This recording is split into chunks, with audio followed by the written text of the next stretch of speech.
وہ بڑے پراسرار انداز میں مختلف خیموں کے ارد گرد گھوم رہا تھا۔ اس نے ایک دو خیموں میں جھانکنے کی بھی کوشش کی۔ میں نے اسے دور سے للکارا تو وہ خیموں کے پیچھے بھاگ گیا۔ میں پتھر سے چھلانگ لگا کر نیچے آیا اور اپنے ساتھیوں کو لے کر اس طرف آ گیا۔ ہم نے ہر طرف دیکھ لیا مگر وہ ہمیں کہیں دکھائی نہیں دیا، جس پر ہمیں شک ہوا کہ وہ کسی کے خیمے میں نہ گھس گیا ہو۔ سپاہی نے جواب دیتے ہوئے کہا، کیا وہ میرے خیمے کے ارد گرد بھی گھوم رہا تھا؟ عمرو نے اس سے پوچھا۔ جی ہاں جناب، میں نے اسے اسی طرف بھاگتے دیکھا تھا، سپاہی نے کہا۔ ٹھیک ہے، میں کافی دیر سے جاگ رہا ہوں، اگر کوئی میرے خیمے میں آتا تو مجھے اس کا فوراً پتہ چل جاتا، وہ کسی دوسرے خیمے میں نہ چلا گیا ہو۔ جاؤ دیکھو، دوسرے خیموں میں جا کر تلاش کرو اسے، عمرو نے کہا۔ بہت بہتر جناب، آپ اپنا خیال رکھیں، ہو سکتا ہے اس کے پاس کوئی خطرناک ہتھیار ہو۔ اپنی جان بچانے کے لیے چور دوسروں کو نقصان پہنچانے سے بھی دریغ نہیں کرتے، سپاہی نے کہا۔ مجھے اپنی حفاظت کرنی آتی ہے، بہرحال تمہارے مشورے کا شکریہ، عمرو نے کہا تو دونوں سپاہی مڑ کر تیزی سے اس کے خیمے سے نکل گئے۔ باہر آ جاؤ، میں نے محافظوں کو واپس بھیج دیا ہے، عمرو نے پلنگ کی طرف دیکھ کر کہا تو ادھیڑ عمر رینگتا ہوا پلنگ کے نیچے سے نکل کر باہر آ گیا اور عمرو کے سامنے کھڑا ہو گیا۔ اس کے چہرے پر عمرو کے لیے ممنونیت کے تاثرات تھے۔ تم نے میری جان بچا کر مجھ پر بہت بڑا احسان کیا ہے، اس نے احسان مندی سے کہا۔ عمرو اسی کی طرف دیکھ رہا تھا۔ شکل و صورت اور لباس سے وہ آدمی واقعی بھکاری معلوم ہو رہا تھا، مگر اس کا چہرہ اور اس کی آنکھوں سے صاف پتہ چل رہا تھا کہ وہ صرف ایک مفلوق الحال اور مفلس انسان ہے۔ چوروں اور ٹھگوں والی اس کے چہرے پر عمرو کو کوئی علامت دکھائی نہیں دے رہی تھی۔ ادھر کرسی پر بیٹھ جاؤ، عمرو نے ایک کرسی کی طرف اشارہ کرتے ہوئے کہا تو وہ سامنے پڑی کرسی پر بیٹھ گیا۔ نام کیا ہے تمہارا؟ عمرو نے چند لمحے توقف کے بعد اس سے پوچھا۔ روحان، روحان بن صادق، اس نے جواب دیا۔ روحان، بڑا اچھا نام ہے، کہاں سے آئے ہو؟ عمرو نے کہا۔ بصرہ سے، میں بصرہ سے آیا ہوں، اس نے جلدی سے کہا۔ یہاں کیوں آئے ہو؟ عمرو نے اس کی طرف غور سے دیکھتے ہوئے پوچھا۔ وہ اس نے گڑبڑاتے ہوئے لہجے میں کہا، جیسے وہ عمرو کو اس سوال کا جواب نہ دینا چاہتا ہو۔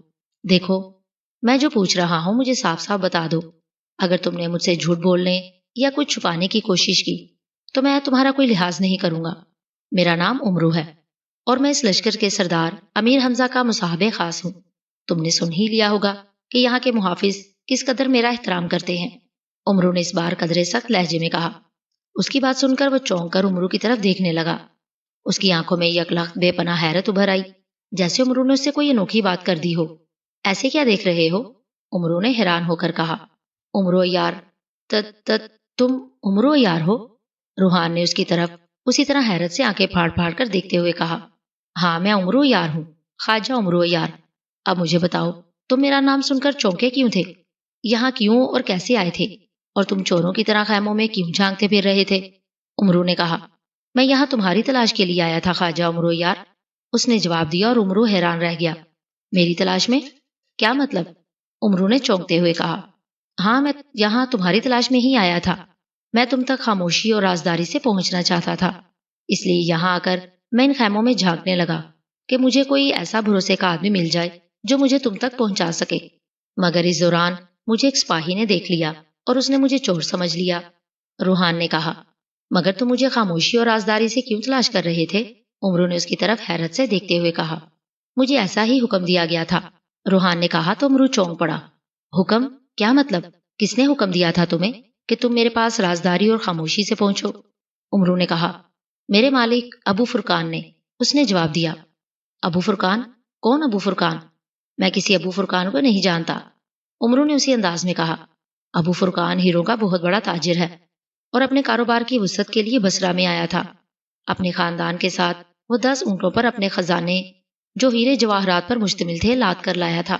اس نے بصرہ میں ایک عالیشان محل خریدا اور وہاں رہنے لگا۔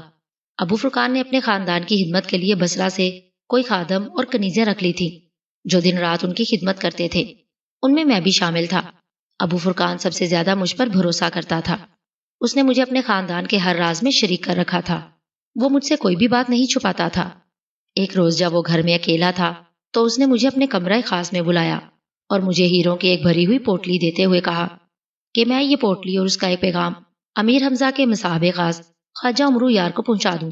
ابو فرقان نے مجھے سختی سے ہدایات دی تھی کہ اس کا پیغام اور ہیروں کی پوٹلی مجھے خاموشی اور نہایت رازداری سے تم تک پہنچانی ہے۔ روحان کہتا چلا گیا۔ اور ہیروں کی پوٹلی کا سن کر عمرو کی آنکھیں چمک اٹھی۔ کیا پیغام ہے اس کا؟ اور وہ ہیروں کی پوٹلی کہاں ہے؟ عمرو نے اس کی طرف حسرت بھری نظروں سے دیکھتے ہوئے کہا، اب میرے پاس نہ ہی ہیروں کی پوٹلی ہے اور نہ ہی ابو فرقان کا وہ دیا ہوا پیغام جو مجھے اس نے تم تک پہنچانے کے لیے دیا تھا۔ روحان نے مغموم لہجے میں کہا اور عمرو بے اختیار اچھل پڑا۔ ہیروں کی پوٹلی اور پیغام نہیں ہے؟ کیا مطلب؟ عمرو نے اسے تیز نظروں سے گھور کر کہا، میں دونوں چیزیں لے کر رات کے وقت بصرہ سے نکلا تھا۔ شمالی پہاڑیوں کی طرف آتے آتے مجھے آدھی رات ہو چکی تھی۔ میں شمالی پہاڑیوں میں ابھی داخل ہوا ہی تھا کہ اچانک ایک پہاڑی درے سے چند گھڑ سوار نکل کر آئے۔ ان گھڑ سواروں نے سیاہ رنگ کے لباس پہن رکھے تھے اور انہوں نے منہ بھی چھپا رکھے تھے۔ انہوں نے آتے ہی مجھے گھیر لیا۔ ان سب کے پاس نیزے تھے۔ گھوڑوں سے اتر کر انہوں نے مجھے پکڑا۔ میں بہت چیخا چلایا مگر وہاں میری آواز سننے والا کوئی نہیں تھا۔ ان میں سے ایک آدمی نے میرے سر پر زوردار مکہ مارا تو میں بے ہوش ہو گیا۔ جب مجھے ہوش آیا تو دن نکلا ہوا تھا اور میں ایک گڑھے میں پڑا ہوا تھا جس پر جھاڑیاں پڑی ہوئی تھیں۔ ایسا لگ رہا تھا جیسے مجھے گھیرنے والے ڈاکوؤں نے مجھے مردہ سمجھ کر گڑھے میں پھینک دیا تھا اور گھڑے کو جھاڑیوں میں چھپا دیا تھا تاکہ کسی کو میری لاش کا بھی پتہ نہ چل سکے، لیکن میں زندہ تھا۔ میں جھاڑیاں ہٹا کر گڑھے سے باہر نکلا تو مجھے معلوم ہوا کہ ان ڈاکوؤں نے میری ہر چیز لوٹ لی تھی۔ میرے پاس نہ ابو فرقان کا دیا ہوا خط تھا، نہ ہیروں کی پوٹلی اور نہ ہی میرا اپنا سامان۔ میری سمجھ میں نہیں آ رہا تھا کہ میں کیا کروں، میں تمہارے پاس آؤں یا واپس جا کر ابو فرقان کو ساری بات بتا دوں۔ پھر میں نے واپس بصرہ جانے کا فیصلہ کر لیا۔ چنانچہ میں واپس بصرہ پہنچ گیا۔ جب میں واپس محل پہنچا تو وہاں ایک اور بری خبر میرا انتظار کر رہی تھی۔ میرے جانے کے بعد رات کو محل میں بھی ڈاکو گھس گئے تھے۔ ان ڈاکوؤں نے محل میں گھس کر قتل عام اور لوٹ مار شروع کر دی، اور پھر وہ ابو فرقان، اس کے سارے خاندان اور بہت سے خادموں اور کنیزوں کو ہلاک کر کے اور سارا سامان لوٹ کر نکل گئے تھے۔ وہاں 2-3 کنیزیں اور ایک خادم زندہ بچے تھے جو ان ڈاکوؤں کے خوف سے کمرے کے تہہ خانے میں جا کر چھپ گئے تھے۔ ابو فرقان کی ہلاکت نے میرا دل ہلا کر رکھ دیا تھا۔ میری سمجھ میں نہیں آ رہا تھا کہ ڈاکوؤں نے ایک ہی وقت میں مجھ پر اور ابو فرقان پر حملہ کیوں کیا تھا۔ ابو فرقان نے مجھے جو خط دیا تھا اس میں تمہارے لیے کیا پیغام تھا؟ پوٹلی کے بارے میں تو مجھے معلوم تھا کہ اس میں ہیرے ہیں، مگر میری پریشانی اس خط کے بارے میں تھی کہ میں تمہارے پاس کیسے جاؤں گا اور تمہیں کیا بتاؤں گا۔ پہلے میں نے خاموش رہنا مناسب سمجھا کہ ابو فرقان تو ہلاک ہو چکا ہے۔ کسی کو بھی اس بات کا علم نہیں تھا کہ ابو فرقان نے مجھے تمہیں دینے کے لیے کیا دیا تھا۔ چنانچہ میں نے اپنا منہ سی لیا اور خاموشی سے اپنے گھر واپس چلا گیا۔ مگر رات جب میں اپنے کمرے میں سو رہا تھا تو اچانک میں ہڑبڑا کر اٹھ بیٹھا۔ مجھے یوں محسوس ہوا جیسے کسی نے مجھے جھنجھوڑ کر جگا دیا ہو۔ مجھے ایک تو اپنے کمرے میں اکیلے ہی سونے کی عادت تھی، دوسرے یہ کہ میں اندھیرے میں سو نہیں سکتا تھا۔ ساری رات میرے کمرے میں شمع یا مشل جلتی رہتی تھی۔ اس رات بھی میرے کمرے میں مشل روشن تھی۔ جب میری آنکھیں کھلیں تو کمرے میں گھپ اندھیرا چھایا ہوا تھا۔ مشل بجھ چکی تھی۔ اندھیرا دیکھ کر میں ڈر گیا۔ میں گھبرا کر اٹھا ہی تھا کہ اچانک مجھے ایسا لگا جیسے کسی نے پیچھے سے میرے دونوں کاندھے پکڑ لیے ہوں۔ میں خوف سے کپ کپانے لگا۔ ایسے میں مجھے ایک انتہائی خوفناک اور گھراتی ہوئی آواز سنائی دی۔ روحان نے کہا، اور پھر وہ رک کر یوں گہرے گہرے سانس لینے لگا جیسے مسلسل بولتے بولتے تھک گیا ہو اور اب اپنا سانس بحال کر رہا ہو۔ عمرو خاموشی اور حیرت سے اس کی باتیں سن رہا تھا۔ خواجہ عمرو یار، تم یقین کرو یا نہ کرو مگر میں تمہارے سامنے جھوٹ نہیں بولوں گا۔ وہ آواز میرے مالک ابو فرقان کی تھی جو بے حد غصے میں لگ رہا تھا۔ روحان نے خوف بھرے لہجے میں کہا، ابو فرقان؟ کیا مطلب؟ ابو فرقان وہاں کیسے آ گیا؟ تم نے تو کہا تھا کہ ڈاکوؤں نے اس کے خاندان کے ساتھ اسے بھی ہلاک کر دیا تھا۔ عمرو نے اس کی بات سن کر چونکتے ہوئے کہا، ابو فرقان آقا خود نہیں، میرے پاس اس کا بھوت آیا تھا۔ روحان نے ڈرے ڈرے لہجے میں کہا، ابو فرقان کا بھوت؟ عمرو کے منہ سے نکلا، ہاں وہ ابو فرقان کا بھوت ہی تھا۔ روحان نے کہا، کیا کہہ رہا تھا وہ تم سے؟ عمرو نے سر جھٹک کر پوچھا۔ وہ کہہ رہا تھا کہ میں یہاں آ کر کیوں سو رہا ہوں، میں نے اس کا پیغام اور ہیروں کی پوٹلی عمرو یار کو اب تک کیوں نہیں پہنچائی؟ روحان نے کہا۔ پھر اسے خوفزدہ دیکھ کر عمرو نے کہا، میں نے اسے ساری بات بتا دی کہ کس طرح ڈاکوؤں نے مجھے گھیر کر اور بے ہوش کر کے لوٹ لیا تھا۔ میری بات سن کر ابو فرقان کے بھوت کو بے حد غصہ آیا۔ اس نے مجھ سے کہا کہ اس کے باوجود مجھے تمہارے پاس جانا چاہیے تھا۔ میں ابو فرقان کے بھوت سے معافیا مانگنے لگا۔ اس نے کہا کہ میں بھی سردار امیر حمزہ کے لشکر میں جاؤں اور تمہارے پاس آ کر تمہیں ساری حقیقت بتا دوں۔ چنانچہ میں اسی وقت گھر سے نکل آیا اور پھر گرتا پڑتا دن نکلنے تک یہاں پہنچ گیا۔ روحان یہ سب کہہ کر خاموش ہو گیا۔ کیا وہ پیغام ابو فرقان نے تمہاری موجودگی میں تحریر کیا تھا؟ عمرو نے پوچھا۔ نہیں، وہ پہلے ہی سب کچھ لکھ چکے تھے، مجھے تو بس بلا کر انہوں نے ایک لفافہ دیا تھا اور کہا تھا کہ اس میں ایک ضروری پیغام ہے جو مجھے خواجہ عمرو یار تک پہنچانا ہے۔ اس نے کہا، اور ہیرے؟ پوٹلی میں ان ہیروں کی تعداد کتنی تھی؟ عمرو نے پوچھا۔ اس پوٹلی میں 100 ہیرے تھے، ان کے بارے میں آقا نے مجھے خود ہی بتا دیا تھا۔ روحان نے کہا، کیا تم ان ڈاکوؤں کو پہچان سکتے ہو جنہوں نے تم سے ہیرے اور تمہارا باقی سامان چھینا تھا؟ عمرو نے پوچھا۔ نہیں، انہوں نے منہ چھپا رکھے تھے اور آدھی رات کا وقت تھا، مجھے تو وہ ٹھیک دکھائی بھی نہیں دے رہے تھے، روحان نے کہا۔ عمرو سے غور سے دیکھ رہا تھا۔ روحان کے چہرے پر ایسا کوئی تاثر نہیں تھا کہ وہ اسے جھوٹ یا مکر سے کام لے رہا ہو۔ اس کی آنکھوں اور اس کے چہرے پر اسے سچائی کی جھلک صاف دکھائی دے رہی تھی۔ پھر تو اندھیرے میں تم ابو فرقان کے بھوت کو بھی نہیں دیکھ سکے ہوگے، عمرو نے کہا۔ ہاں، وہ اندھیرے میں مجھے نظر نہیں آ رہے تھے، مگر ان کی آواز میں پہچان گیا تھا، روحان نے کہا۔ تم نے اپنی آنکھوں سے ابو فرقان کی لاش دیکھی تھی؟ عمرو نے کچھ سوچ کر پوچھا۔ ہاں، ان کی گردن کاٹی گئی تھی، روحان نے کہا، اور عمرو ایک بار پھر سوچ میں ڈوب گیا۔ روحان نے اس کے سامنے جو باتیں بیان کی تھیں انہیں سن کر عمرو کئی الجھنوں میں پڑ گیا تھا۔ ایک تو یہ کہ ابو فرقان کون تھا، وہ اسے ہیرے کیوں دینا چاہتا تھا، اس نے خط میں کیا لکھا تھا، اور یہ دونوں چیزیں اس نے روحان کے ذریعے خاموشی اور رازداری سے کیوں اس تک پہنچانے کی ہدایات کی تھی۔ پھر اسی رات ڈاکوؤں کا ابو فرقان پر بھی حملہ کرنا اور روحان کو بھی پکڑ کر اسے سب کچھ چھین لینا اور اسے بے ہوش کر کے گڑھے میں پھینک دینا، یہ سب عمرو کو بے حد عجیب سا لگ رہا تھا۔ یہ بتاؤ، ابو فرقان کو ڈاکوؤں نے کب ہلاک کیا تھا؟ عمرو نے خیال آنے پر پوچھا۔ یہ 3 روز پہلے کا واقعہ ہے، اس نے کہا۔ کیا تم مجھے وہ جگہ دکھا سکتے ہو جہاں ڈاکوؤں نے تمہیں لوٹا تھا؟ عمرو نے کہا۔ ہاں، میں بھلا اس جگہ کو کیسے بھول سکتا ہوں، اس نے کہا۔ اندھیرے میں تم نے انہیں دیکھا تو نہیں تھا، مگر وہ گھوڑوں پر تھے، کیا تم اس بات کا اندازہ لگا سکتے ہو کہ وہ ڈاکو بصرہ کی طرف سے آئے تھے یا پہاڑوں سے نکلے تھے؟ عمرو نے پوچھا۔ گھوڑوں کے ٹاپوؤں کی آوازیں پہاڑیوں کی طرف سے ہی آتی ہوئی معلوم ہوتی تھی، میں انہیں لشکر کے سپاہی ہی سمجھا تھا جو ظاہر ہے ان پہاڑیوں میں سے گزرتے ہی رہتے ہیں، روحان نے کہا۔ تمہارا لباس جگہ جگہ سے پھٹا ہوا ہے، بال اور داڑھی مجھے بکھری ہوئی ہیں، کیا تم اسی حالت میں رہتے ہو؟ عمرو نے کہا۔ نہیں، یہ اسی دن کا لباس ہے جس روز میں اس طرف آ رہا تھا، میرے ساتھ جو گزری تھی اور پھر میرے مالک اور اس کے خاندان کے ساتھ جو کچھ ہوا تھا، اس حالت میں نہ ہی مجھے لباس بدلنے کا خیال آیا تھا نہ بال بنانے کا، روحان نے کہا۔ اس کے پاس ہر بات کا گھڑا گھڑایا جواب تھا۔ عمرو سوچ رہا تھا کہ یا تو روحان بہت چالاک ہے جو اس کے ہر سوال کا بہت سوچ سمجھ کر جواب دے رہا ہے، یا پھر وہ بے حد سے زیادہ معصوم تھا، اس لیے وہ عمرو سے کوئی بات نہیں چھپا رہا تھا۔ ان ڈاکوؤں کی تم نے کوئی آواز بھی نہیں سنی تھی؟ عمرو نے چند لمحے خاموش رہنے کے بعد اسے پوچھا۔ سنی تھی، ان کی آوازیں بے حد بھاری تھیں، انہوں نے آواز دے کر ہی مجھے روکا تھا اور میرے قریب آ کر مجھ سے میرے بارے میں پوچھ رہے تھے، پھر اچانک ان میں سے ایک آدمی نے میرے سر پر مکہ مار دیا، روحان نے کہا۔ پھر تو ان آوازوں کو تم پہچان ہی لوگے، عمرو نے کہا۔ ہاں ہاں، ان آوازوں کو میں پہچان سکتا ہوں، روحان نے اس بات میں سر ہلا کر کہا۔ ٹھیک ہے، تم خیمے کے پچھلے حصے میں چلے جاؤ، وہاں جا کر تم آرام کرو، میں باہر جا کر سب کو بتا دیتا ہوں کہ تم چور نہیں میرے مہمان ہو، پھر میں تمہارے لیے کھانے پینے اور لباس کا بندوبست کرتا ہوں، عمرو نے کہا تو روحان نے اس بات میں سر ہلا دیا۔ عمرو کے کہنے پر وہ اٹھا اور خیمے کے دوسرے حصے میں چلا گیا۔ عمرو وہیں بیٹھا کچھ دیر روحان کی باتوں پر غور کرتا رہا، اسے کسی اور بات کا اتنا دکھ نہیں ہوا تھا جتنا 100 ہیروں کا ہوا تھا، نہ جانے وہ کتنے بڑے اور کس قدر مالیت کے ہیرے تھے جو ابو فرقان نے اس کے لیے بھیجے تھے، جس کا عمرو جتنا بھی افسوس کرتا کم تھا۔ اس نے لباس بدلا اور پھر اپنی زنبیل کاندھے پر لٹکا کر سردار امیر حمزہ کو سلام کرنے کے لیے خیمے سے باہر آ گیا۔ بصرہ کے جنوب میں ایک گھنا جنگل تھا جو لاکانہ جنگل کے نام سے مشہور تھا۔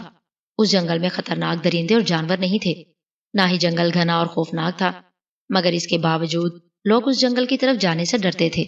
لاکانہ جنگل کے بارے میں مشہور تھا کہ اس جنگل میں جنوں اور بھوتوں نے ڈیرے ڈال رکھے ہیں۔ اس جنگل میں جو بھی جاتا تھا نہ ہی کبھی اسے واپس آتے دیکھا گیا اور نہ ہی کبھی اس کی لاش ملی۔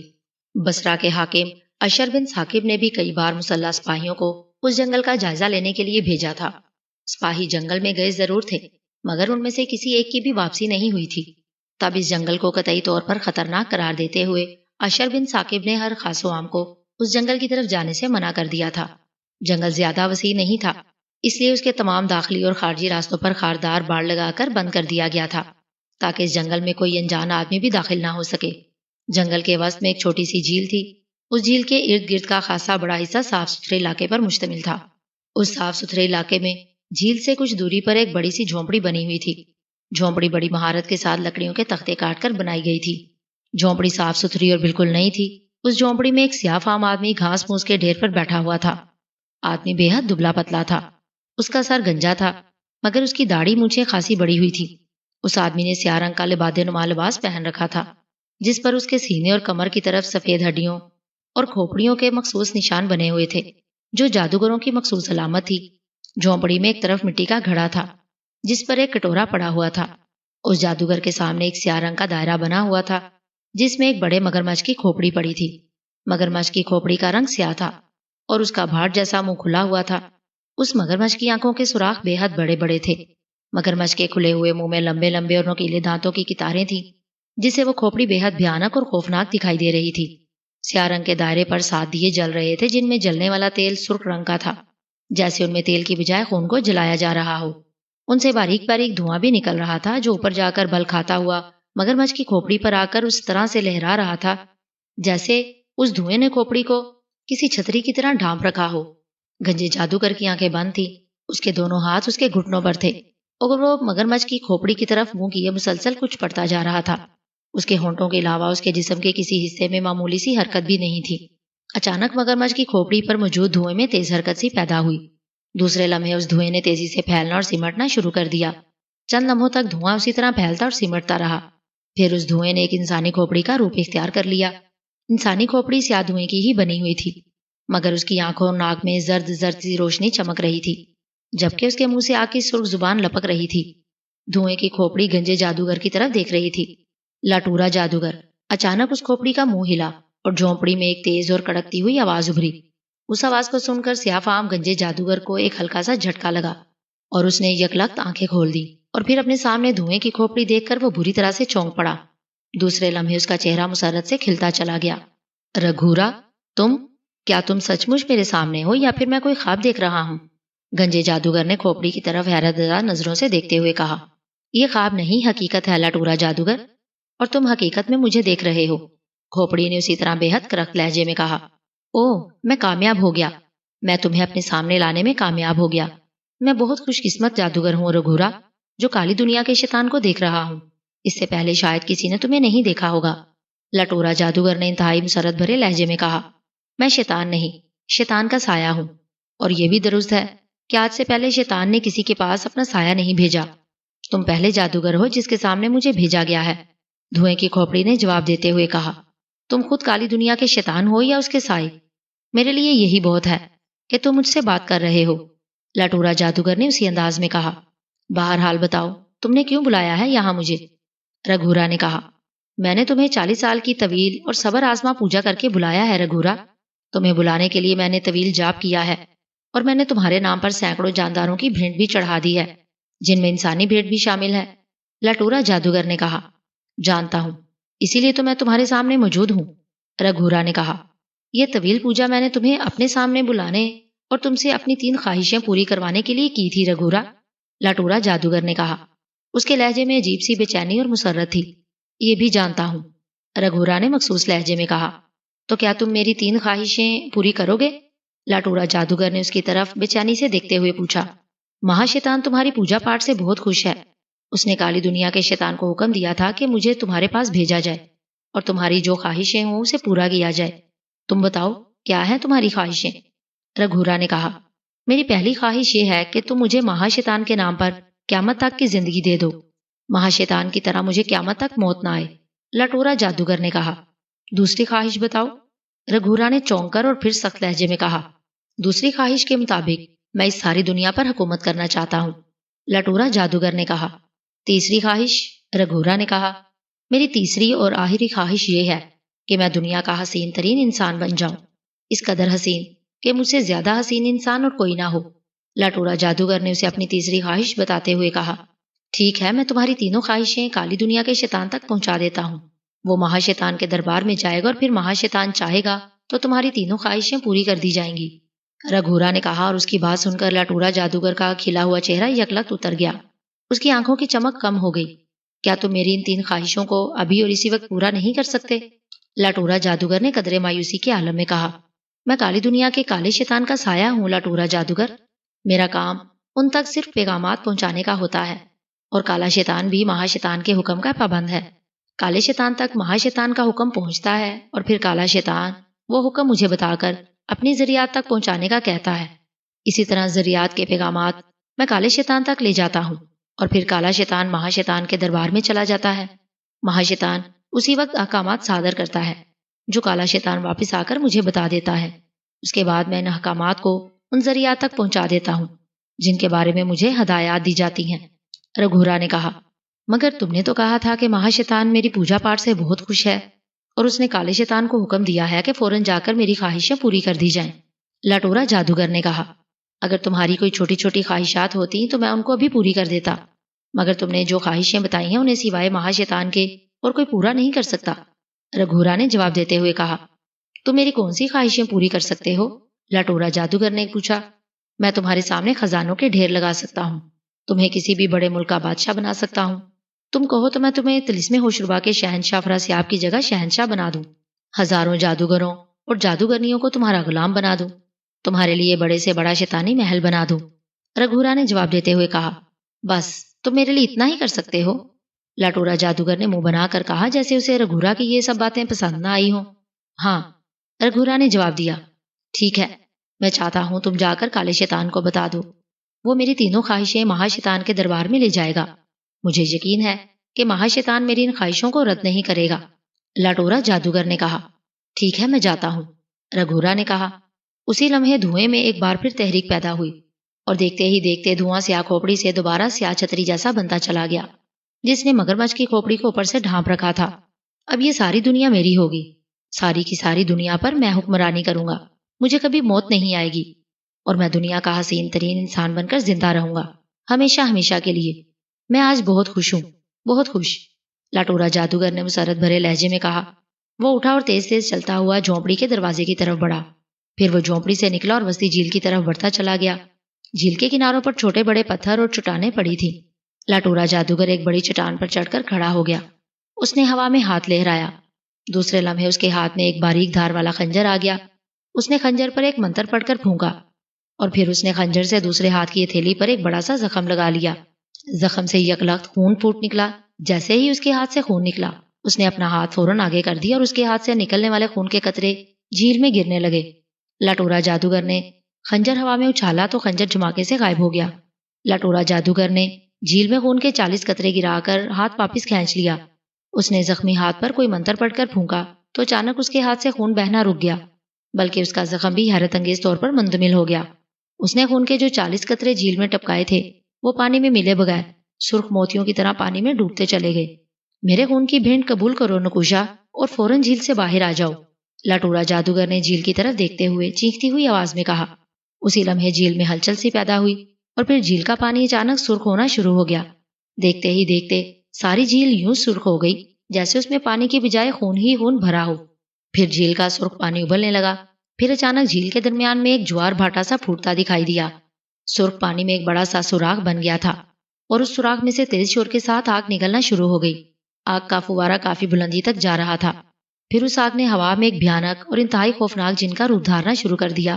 سرخ رنگ کا جن جو آگ کا بنا ہوا تھا، اس جن کا سر بے حد بڑا تھا، بڑی بڑی اور لمبی لمبی آنکھیں، گنجا سر، موٹی ناک اور اس کے ہونٹ بے حد موٹے موٹے تھے۔ اس کا جسم اور اس کے ہاتھ بھی بے حد بڑے بڑے تھے۔ اس کے سارے جسم سے آگ کے شعلے ٹپک رہے تھے جیسے وہ آتش جن ہو۔ وہ آگ بنا صرف ناف تک نمودار ہوا تھا۔ اس کے جسم کا نچلا حصہ جھیل سے نکلنے والی آگ میں ہی چھپا ہوا تھا۔ میں آ گیا ہوں لٹورا جادوگر، بولو کیوں بلایا ہے مجھے؟ اچانک اس جن کے منہ سے گھن گرج جیسی خوفناک آواز نکلی۔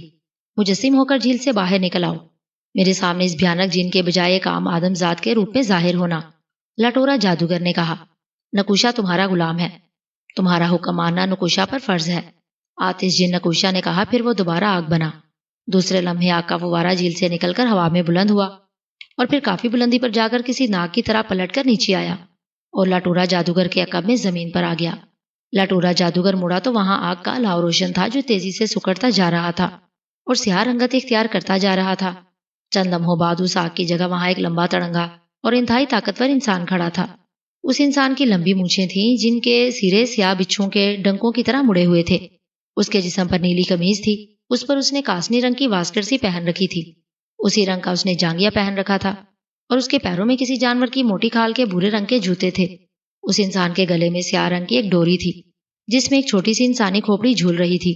وہ بے حد طاقتور، لڑاکا اور خوفناک جلاد دکھائی دے رہا تھا۔ نکوشا جن، لٹورا جادوگر نے اس کی طرف دیکھتے ہوئے کرخت لہجے میں کہا، حکم آقا۔ نکوشا جن نے مودبانہ لہجے میں کہا، آج کے بعد تم میرے سامنے اسی روپ میں رہو گے۔ اب تمہیں ہر وقت اور ہر لمحے میرے سامنے رہنا ہے۔ نہ تم جن بنو گے اور نہ ہی اب تم جھیل میں واپس جاؤ گے۔ لٹورا جادوگر نے کہا، جو حکم آقا۔ نکوشا جن نے سر جھکا کر کہا، اب میرے ساتھ چلو، مجھے تم سے ایک ضروری کام لینا ہے۔ لٹورا جادوگر نے کہا اور مڑ کر ایک طرف بڑھنے لگا۔ نکوشا جن بغیر کسی اعتراض کے اس کے پیچھے چل پڑا، جیسے لٹورا جادوگر کا ہر حکم پورا کرنا اس کے لیے ضروری ہو۔ امرو یار نے روحان کی تمام مشکلیں آسان کر دیں۔ اس نے روحان کے بارے میں لشکر کے سپاہیوں کو بتایا تھا کہ وہ اس کا مہمان ہے، جو خیموں میں اسے تلاش کرتا پھر رہا تھا۔ اس پر بھلا کسی کو کیا اعتراض ہو سکتا تھا؟ اس لیے روحان اب امرو کی جھونپڑی سے نکل کر آزادی سے وہاں گھوم پھر سکتا تھا۔ امرو کے کہنے پر اسے نیا لباس بھی دے دیا گیا تھا اور اسے شاہی مہمان خانے میں پہنچا کر اسے کھانے پینے کا سامان بھی فراہم کر دیا تھا، جس سے روحان بے حد خوش تھا۔ امرو نے سردار امیر حمزہ کو بھی ساری حقیقت بتا دی تھی، جسے سن کر سردار امیر حمزہ بھی حیران رہ گئے تھے۔ پھر سردار امیر حمزہ کے حکم پر لشکر کے بے شمار سپاہی روحان کے ساتھ ان پہاڑیوں کی طرف گئے جہاں ڈاکوؤں نے اسے لوٹا تھا۔ سپاہیوں نے پہاڑیوں میں، غاروں میں اور دراڑوں میں ہر جگہ چھان ماری تھی، مگر انہیں ان پہاڑیوں میں کسی بھی ڈاکو کی کوئی نشانی نہیں ملی تھی۔ امرو نے خود بھی وہاں آ کر چھان بین کی، مگر اسے بھی وہاں کسی ڈاکو کا کوئی سراغ نہیں ملا تھا۔ پھر امرو کی طرح سردار امیر حمزہ نے بھی روحان سے بات چیت کی۔ روحان نے سردار امیر حمزہ سے بھی کوئی بات نہیں چھپائی تھی، جس پر سردار امیر حمزہ نے امرو سے کہا تھا کہ روحان کی بتائی ہوئی کوئی بھی بات جھوٹی اور بناوٹی نہیں ہے، جس سے امرو کو روحان پر اور زیادہ یقین ہو گیا۔ ساری چھان بین کر کے امرو سپاہیوں کے ساتھ واپس لشکر میں آ گیا۔ روحان چونکہ اب سردار امیر حمزہ کا شاہی مہمان بن چکا تھا، اس لیے امرو اس کی طرف سے بے فکر ہو گیا تھا۔ وہ اپنے خیمے میں آ گیا اور خیمے میں بیٹھا اب بھی ابو فرقان، اس کے پیغام اور ہیروں کے بارے میں ہی سوچ رہا تھا۔ محافظ بونے جب امرو کی سمجھ میں کچھ نہ آیا تو اس نے محافظ بونے سے ان ساری باتوں کا جواب مانگنے کا فیصلہ کر لیا۔ سنہری تختی کی طرح زنبیل کا محافظ بونا بھی اس کے ہر سوال کا جواب دے سکتا تھا۔ حکم آقا۔ اس کی آواز سن کر محافظ بونے نے زنبیل سے سر نکال کر کہا، زنبیل سے نکل کر باہر آؤ، مجھے تم سے ضروری بات کرنی ہے۔ امرو نے سنجیدگی سے کہا، جو حکم آقا۔ محافظ بونے نے کہا اور زنبیل سے اچک کر باہر نکل آیا اور ہوا میں اڑتا ہوا عین امرو کے سامنے آ گیا۔ وہ امرو کے سامنے ہوا میں معلق ہو گیا۔ محافظ بونے، میں بہت پریشان ہوں۔ امرو نے کہا، میں دیکھ رہا ہوں آقا۔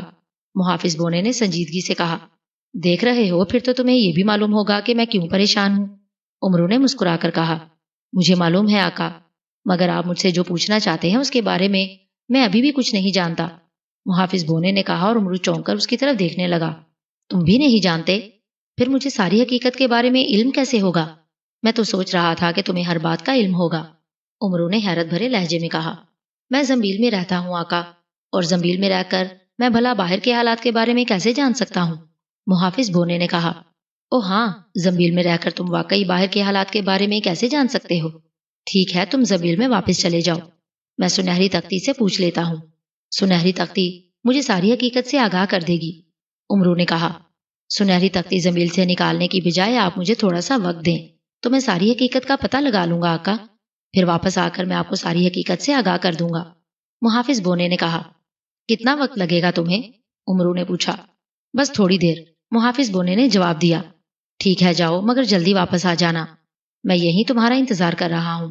امرو نے اس بات میں سر ہلا کر کہا، بس میں گیا اور ابھی آیا۔ محافظ بونے نے کہا اور چھپاکے سے وہاں سے غائب ہو گیا۔ اب امرو کے چہرے پر اطمینان تھا، اسے معلوم تھا کہ اب بونا محافظ ہر بات کا پتہ لگا کر ہی واپس آئے گا۔ اسے اب ان ڈاکوں کے بارے میں بھی پتہ چل جائے گا جو روحان سے ہیرے اور ابو فرقان کا خط چھین کر لے گئے تھے۔ اس خط میں کیا لکھا تھا؟ محافظ بونا اس سے بھی آگاہ کر دے گا۔ اس کے علاوہ ابو فرقان کو کن ڈاکوؤں نے قتل کیا تھا، اس کے بارے میں بھی اسے معلوم ہو جائے گا۔ پھر امرو اور سردار امیر حمزہ کو ان ڈاکوؤں کے بارے میں بتا دے گا جو سپاہی بھیج کر ان سب کو گرفتار کروا لیں گے، تاکہ انہیں ابو فرقان، اس کے خاندان اور اس کے ملازمین کے قتل اور لوٹ مار کی کڑی سے کڑی سزا دے سکیں۔ امرو کو زیادہ فکر ان 100 ہیروں کی ہی تھی جو فرقان نے اسے تحفے میں بھجوائے تھے۔ ان ہیروں کو امرو نے ابھی دیکھا تک نہیں تھا، مگر ان کی چمک امرو کی آنکھوں کے سامنے بار بار لہرا رہی تھی، اور جلد سے جلد وہ سارے ہیرے ان ڈاکوؤں سے واپس لینا چاہتا تھا۔ تھوڑی ہی دیر میں محافظ بونا واپس آ گیا۔ محافظ بونا بے حد پریشان اور فکر مند نظر رہا تھا۔ بڑی جلدی واپس آ گئے ہو، اور یہ تمہارا منہ کیوں لٹکا ہوا ہے؟ امرو نے اسے دیکھ کر چونکتے ہوئے کہا، ایک بہت خوفناک بات کا پتہ چلا ہے آقا۔ محافظ بونے نے پریشانی کے عالم میں جواب دیتے ہوئے کہا، خوفناک بات؟ کیا مطلب؟ عمرو نے چونک کر کہا، ہاں آقا، ایک جادوگر کی وجہ سے ساری دنیا خطرے میں ہے۔ وہ شیطانی طاقتوں کی وجہ سے پوری دنیا پر اپنا قبضہ کرنا چاہتا ہے۔ محافظ بونے نے کہا، کون ہے وہ جادوگر؟ عمرو نے کہا، اس جادوگر کا نام لٹورا جادوگر ہے۔ وہ یہاں سے دور لاکانا جنگل میں رہتا ہے، جسے بھوت جنگل کہا جاتا ہے۔ محافظ بونے نے جواب دیتے ہوئے کہا، بھوت جنگل؟ تم اس لاکانا جنگل کی بات تو نہیں کر رہے جو بصرہ کے جنوب میں ہے، اور کہا جاتا ہے کہ اس جنگل میں جانے والا کبھی لوٹ کر واپس نہیں آتا؟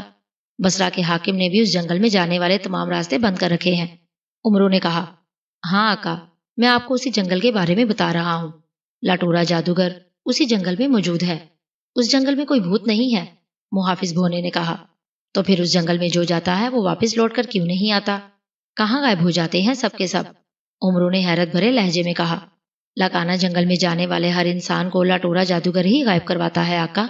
اس جنگل میں خونی جھیل ہے جس میں ایک طاقتور اور خوفناک جن رہتا ہے۔ اس جن کا نام نکوشا ہے۔ وہ آدم خور جن ہے۔ لٹورا جادوگر کی پوری سرار طاقتیں جنگل میں آنے والے ہر انسان کو لے جا کر اس خونی جھیل میں پھینک دیتی ہیں، جہاں نکوشا جن ان کا شکار کر کے ان کا خون بھی پی جاتا ہے اور ان کا گوشت بھی کھا جاتا ہے۔ اس لیے آج تک اس جنگل میں جانے والا کوئی بھی انسان واپس لوٹ کر نہیں آیا۔ محافظ بونے نے کہا، تو ان سارے انسانوں کی گمشدگی کا ذمہ دار لٹورا جادوگر اور نکوشا جن ہے؟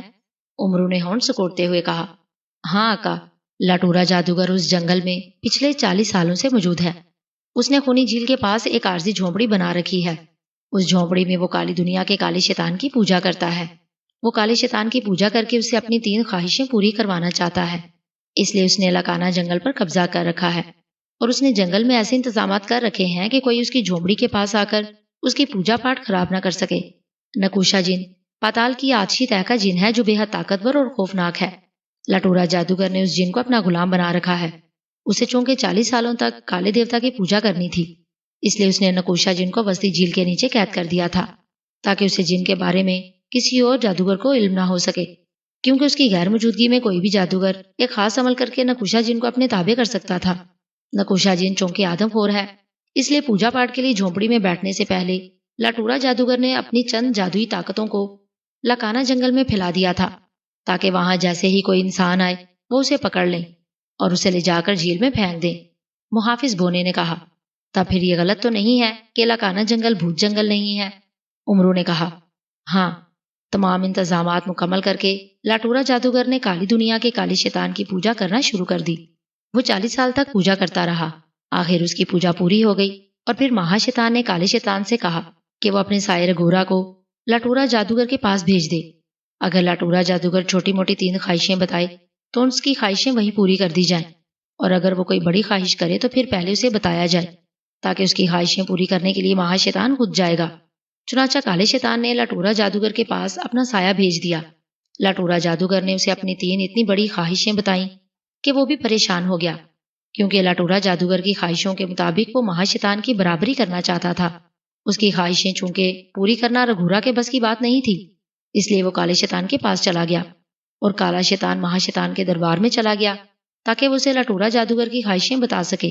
محافظ بونے نے کہا، لٹورا جادوگر کی کیا خواہشیں ہیں؟ عمرو نے اسے خاموش ہوتے دیکھ کر پوچھا تو محافظ بونے نے لٹورا جادوگر کی 3 خواہشوں کے بارے میں عمرو کو بتا دیا، جسے سن کر عمرو کا چہرہ حیرت سے بگڑ گیا۔ کیا مہا شیطان اس کی یہ 3 خواہشیں پوری کر دے گا؟ عمرو نے پوچھا۔ ہاں آقا، اسی لیے تو میں نے آپ سے کہا ہے کہ دنیا خطرے میں ہے۔ مہا شیطان لٹورا جادوگر کی خواہشیں پوری کرنے کے لیے کچھ بھی کر سکتا ہے۔ وہ ساری دنیا میں اپنی شیطانی طاقتیں پھیلا دے گا، جو پوری دنیا کے نیک انسانوں کو ہلاک کر دیں گے۔ اس کے لیے شیطانی طاقتیں برے انسانوں میں سما کر نیک انسانوں سے جنگ بھی لڑ سکتی ہیں۔ زمین پر ہر جگہ ناگ ہی ناگ اور زہریلے حشرات الارض بھی پیدا ہو سکتے ہیں، جو نیک آدمیوں کو کاٹ کر ہلاک کر دیں گے۔ اسی طرح کھانے پینے کی عام چیزیں اور دریاؤں میں بھی زہر ملا دیا جائے گا۔ شیطانی ذریعتیں ان سب باتوں سے برے انسانوں کو دور رکھیں گی، اور نیک انسان جب ختم ہو جائیں گے تب ان سب کی بھاگ دوڑ لٹورا جادوگر کو دے دی جائے گی۔ مہا شیطان اسے طویل شیطانی زندگی بھی دے سکتا ہے اور حسن بھی۔ محافظ بونے نے کہا، حیرت ہے، اگر مہا شیطان یہ سب کچھ کر سکتا ہے تو اس نے یہ کام پہلے کیوں نہیں کیا؟ وہ یہ بھی تو چاہتا ہے کہ پوری دنیا پر اس کا راج ہو۔ عمرو نے کہا، یہ کام مہا شیطان خود نہیں کر سکتا آقا، اس پر بہت سی پابندیاں عائد ہیں۔ لٹورا جادوگر نے مہا شیطان سے پوجا کے دوران یہی وعدہ کیا تھا کہ اگر اسے پوری دنیا کی حکمرانی مل جائے تو وہ دنیا سے نیک لوگوں کا خاتمہ کر دے گا اور ہر طرف شیطانی راج قائم کر دے گا۔ محافظ بونے نے کہا، یہ لٹورا جادوگر تو شیطانوں کا بھی باپ لگتا ہے۔ امرو نے کہا، ہاں آقا، دنیا کے سارے شیطان ایک طرف اور لٹورا جادوگر ایک طرف۔ لٹورا جادوگر ان سب سے بڑا شیطان ہے۔ محافظ بونے نے اس بات میں سر ہلا کر کہا، مگر تم مجھے یہ سب کیوں بتا رہے ہو؟ تم مجھے ابو فرقان، ہیروں، اس کے پیغام اور ڈاکوں کے بارے میں بتانے کی بجائے یہ سب بتا رہے ہو، کیوں؟ امرو نے اچانک خیال آنے پر اسے بری طرح سے گھرتے ہوئے کہا، آپ نے مجھے جس کام کے لیے بھیجا تھا اس کا تعلق بھی اسی لٹورا جادوگر سے ہی ہے آقا۔ محافظ بونے نے کہا، وہ کیسے؟ امرو نے چونک کر کہا، ابو فرقان شام کا رہنے والا ہے۔ کسی زمانے میں وہ بھی ایک بہت بڑا جادوگر ہوا کرتا تھا۔ جادوگری کے زمانے میں وہ بھی نکوشا جیسے طاقتور جن کو اپنے قبضے میں کرنا چاہتا تھا۔ جب اسے نکوشا جن کو اپنے بس میں کرنے کا شوق ہوا تو اس وقت تک لٹورا جادوگر اسے جھیل کے نیچے غائب کر چکا تھا۔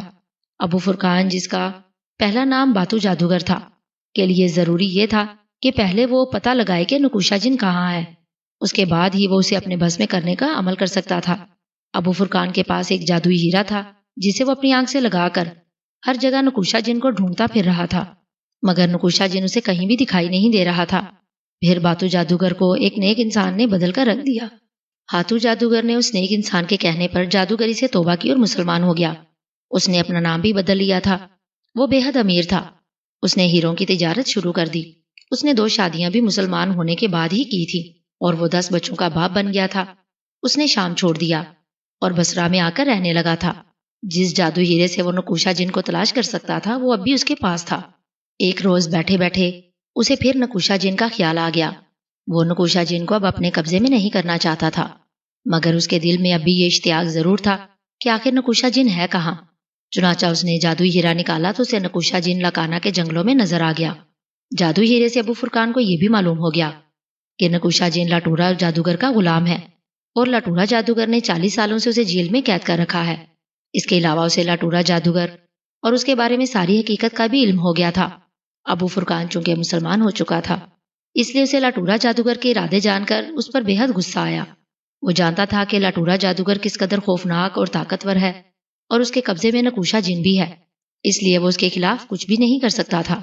بصرہ میں رہنے کی وجہ سے وہ آپ کے بارے میں بہت کچھ جانتا تھا، اس لیے اس نے لٹورا جادوگر کے خطرناک ارادوں کے بارے میں آپ کو ہی بتانے کا فیصلہ کیا۔ اس نے ایک خط میں لٹورا جادوگر اس کے بارے میں تمام باتیں لکھی اور 100 ہیروں کے ساتھ وہ خط روحان کے ذریعے خاموشی سے آپ کے پاس بھیج دیا۔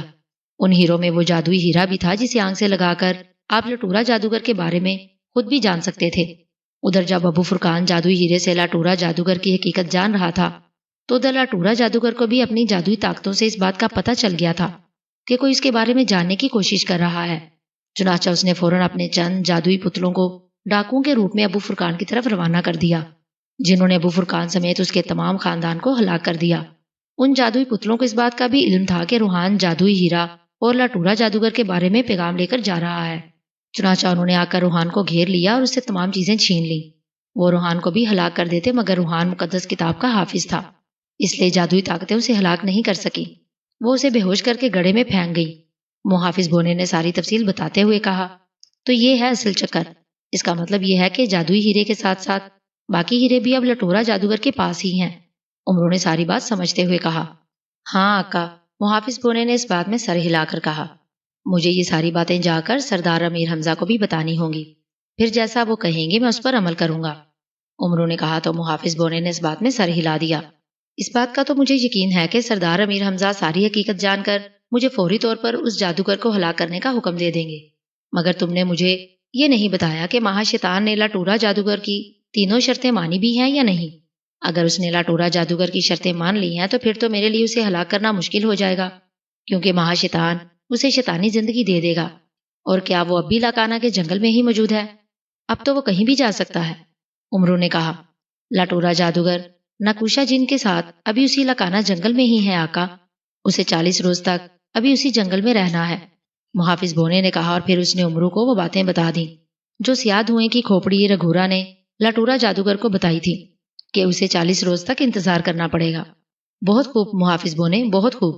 اس کا مطلب ہے ابھی ہمارے پاس 40 دن ہیں۔ ان 40 دن میں اگر میں لٹورا جادوگر کو ہلاک کر دوں تو نہ رہے گا بانس اور نہ بجے گی بانسری، مطلب جب لٹورا جادوگر ہی ہلاک ہو جائے گا تو مہا شیطان کس کی خواہش پوری کرے گا؟ امرو نے خوشی سے اچھلتے ہوئے کہا۔ اب آئی بات آپ کی سمجھ میں، محافظ بونے نے آنکھیں نکال کر کہا تو امرو بے اختیار ہنس پڑا۔ لٹورا جادوگر نے 10 روز پہلے اپنا عمل ختم کیا تھا، رگھورا کو بھی گئے 10 دن ہو چکے ہیں، اب ہمارے پاس 40 نہیں صرف 30 دن ہیں، یعنی 1 مہینہ۔ محافظ بونے نے کہا، بہت ہیں، میں نے ان دنوں میں ہی لٹورا جادوگر کو سچ مچ کا پاگل جادوگر نہ بنا دیا تو میرا نام بھی امرو یار نہیں۔ امرو نے خوش مزاجی سے کہا، لٹورا جادوگر اور اس کے غلام نکوشا جن کو ہلاک کرنا آپ کے لیے مشکل ہوگا آقا۔ محافظ بونے نے سنجیدہ ہو کر کہا تو امرو چونک پڑا۔ پھر؟ امرو نے پریشانی سے کہا، آپ پہلے جا کر سردار امیر حمزہ سے اجازت لیں اور ان سے نیک شگون کے طور پر جو لینا ہے لے آئیں۔ محافظ بونے نے مسکرا کر کہا، تو تم سمجھ گئے ہو کہ میں سردار امیر حمزہ کو کیوں جا کر سب کچھ بتانا چاہتا ہوں؟ امرو نے کہا تو محافظ بونا ہنس دیا، میں آپ کا غلام ہوں آقا، مگر میں آپ کی رگ رگ سے بھی واقف ہوں، آپ جائیں، پھر میں آپ کو بتاؤں گا کہ آپ کو کیا کرنا ہے۔ محافظ بونے نے کہا تو امرو سر ہلا کر اٹھ کھڑا ہوا اور سردار امیر حمزہ کو بتانے اور ان سے نیک شگون کے طور پر کچھ اینٹنے کے لیے نکل گیا۔ لٹورا جادوگر جھیل کے کنارے بڑی چٹان پر بیٹھا ہوا تھا، اس کی نظریں جھیل کے سرخ پانی پر جمی ہوئی تھی اور وہ گہرے خیالوں میں کھویا ہوا تھا۔ جس دن سے نکوشا جین جھیل سے نکل کر باہر آیا تھا اسی دن اس جھیل کا رنگ تبدیل نہیں ہوا تھا اور وہ اسی طرح سرخ تھی جیسے خون سے بھری ہوئی ہو۔ نکوشا جن چونکہ 40 دنوں تک لٹورا جادوگر کے ساتھ اس جنگل سے باہر نہیں جا سکتا تھا، اس لیے وہ بھی اس کے ساتھ اسی جنگل میں تھا اور اس نے آدم ذات کا روپ بدل رکھا تھا جس میں لٹورا جادوگر نے اسے رہنے کا حکم دیا تھا۔ ارد گرد کی انسانی بستیوں میں یہ جنگل چونکہ بھوت جنگل کے نام سے مشہور ہو چکا تھا، اس لیے اب اس جنگل میں کوئی بھولا بھٹکا ہوا آدم ذات بھی نہیں آتا تھا۔ آدم زادوں کے وہاں نہ آنے سے نکوشا جن بے حد پریشان تھا، اسے آدم زادوں کا خون پیے کئی روز ہو چکے تھے۔ اپنی بھوک پیاس مٹانے کے لیے وہ جنگل کے جانوروں پر ہی انحصار کر رہا تھا، وہ جنگل میں جانوروں کا شکار کر کے ان کا خون پینے اور انہیں کھانے کے لیے ہی گیا ہوا تھا، اور لٹورا جادوگر جھیل کے کنارے اکیلا بیٹھا ہوا تھا۔ وہ شدت کے ساتھ رگھورا کی واپسی کا انتظار کر رہا تھا جو اس کے لیے بہت بڑی بڑی خوشخبریاں لانے والا تھا۔ لٹورا جادوگر کو یقین تھا کہ مہا شیطان اس کی تینوں خواہشیں ضرور پوری کرے گا، کیونکہ اس نے اس جنگل میں 40 سالوں تک جو پوجا پاٹ کی تھی اس میں اس سے معمولی سے بھی غلطی نہیں ہوئی تھی۔ مہا شیطان کا وعدہ تھا کہ جو بھی 3 خواہشیں پوری کرنے کے لیے دن رات کسی جنگل میں اکیلا رہ کر اس کے دائیں بازو کالے شیطان کی پوجا کرے گا، وہ ہر صورت میں اس پوجا پاٹ کرنے والے کی 3 خواہشات پوری کرے گا۔ لٹورا جادوگر کو یہ خیال بھی آیا کہ اس نے رگھورا کو جو خواہشیں بتائی ہیں ان میں پہلی 2 خواہشیں واقعی مہا شیطان کی برابری کی تھیں، ہو سکتا ہے مہا شیطان اس کی یہ دونوں خواہشیں ماننے اور پورا کرنے سے انکار کر دے، اس لیے وہ پریشان بھی تھا اور اسی لیے وہ اس جھیل کے کنارے بیٹھا گہرے خیالوں میں کھویا ہوا تھا۔ اچانک قدموں کی آوازیں سن کر لٹورا جادوگر نے چونک کر سر گھمایا تو اسے ایک طرف سے نکوشا جن آتا دکھائی دیا۔ نکوشا جن کے منہ پر خون لگا ہوا تھا جس سے وہ اور زیادہ ڈراؤنا اور بھیانک درندہ لگ رہا تھا۔ آقا، میں جانوروں کا خون پی پی کر اور ان کا بے ذائقہ گوشت کھا کھا کر تنگ آ گیا ہوں۔ نکوشا جن نے تیز تیز قدم اٹھا کر لٹورا جادوگر کے نزدیک آتے ہوئے کہا، تو تمہیں میں نے یہ کب کہا تھا کہ تم اس جنگل کے جانوروں کا شکار کرتے رہو؟ لٹورا جادوگر نے مسکرا کر کہا، آپ نے خود ہی تو کہا تھا کہ مجھے 40 روز تک آپ کے ساتھ اسی جنگل میں رہنا ہے، پھر میں کسی آدم ذات کا شکار کیسے کر سکتا ہوں؟ اب یہاں کون سا کوئی آدم ذات آتا ہے؟ نکوشا جن نے کہا، میں نے تمہیں اپنی حفاظت کے لیے یہاں رکھا ہوا ہے نکوشا جن، میں اس جنگل سے باہر نہیں جا سکتا، تم پر کوئی پابندی نہیں، تم جہاں چاہو جا سکتے ہو۔ لٹورا جادوگر نے کہا، کیا آپ سچ کہہ رہے ہیں؟ میں اس جنگل سے باہر جا سکتا ہوں؟ نکوشا جن نے خوشی سے اچھلتے ہوئے کہا، ہاں جا سکتے ہو، مگر زیادہ دیر کے لیے نہیں، جب تک رگھورا واپس نہیں آ جاتا تمہیں میرے ساتھ ہی رہنا ہے۔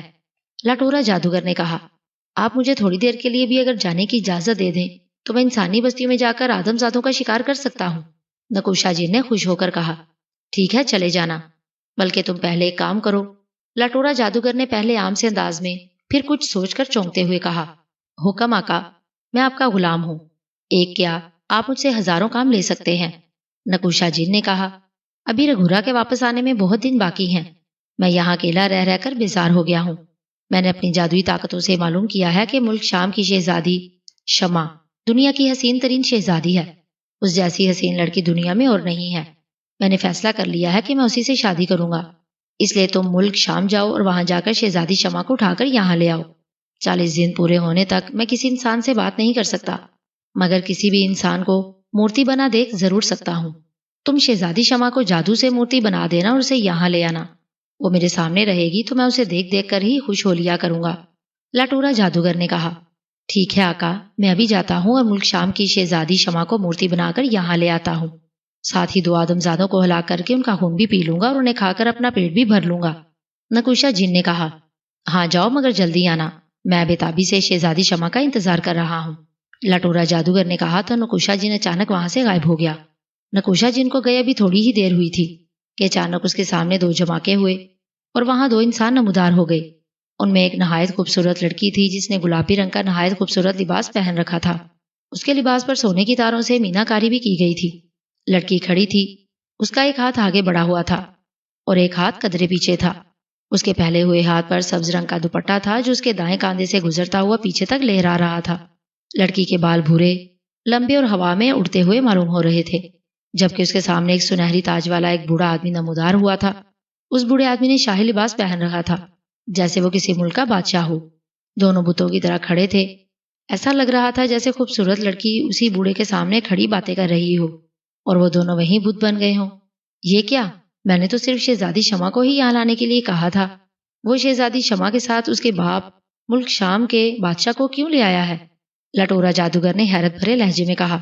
اسی لمحے اس کے قریب نکوشا جی نمودار ہوا۔ میں معافی چاہتا ہوں آقا، شہزادی شمع پائیں باغ میں اپنے باپ کے ساتھ کھڑی باتیں کر رہی تھی۔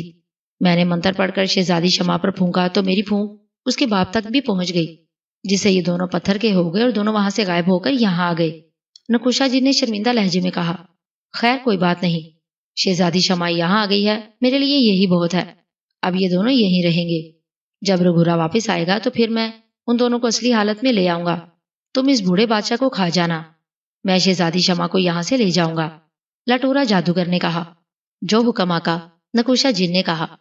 لٹورا جادوگر مورتی بنی شہزادی شمع کو بڑی دلچسپی اور مسرت بھرے انداز میں دیکھ رہا تھا۔ اس کا بس نہیں چل رہا تھا کہ وہ بھی شہزادی شمع کو اصلی حالت میں لے آتا اور اسے شادی کر لیتا۔ ابھی وہ شہزادی شمع کو دیکھ ہی رہا تھا کہ اچانک ایک زوردار کڑاکا ہوا اور ان کے سامنے اچانک ایک انسانی کھوپڑی نمودار ہو گئی۔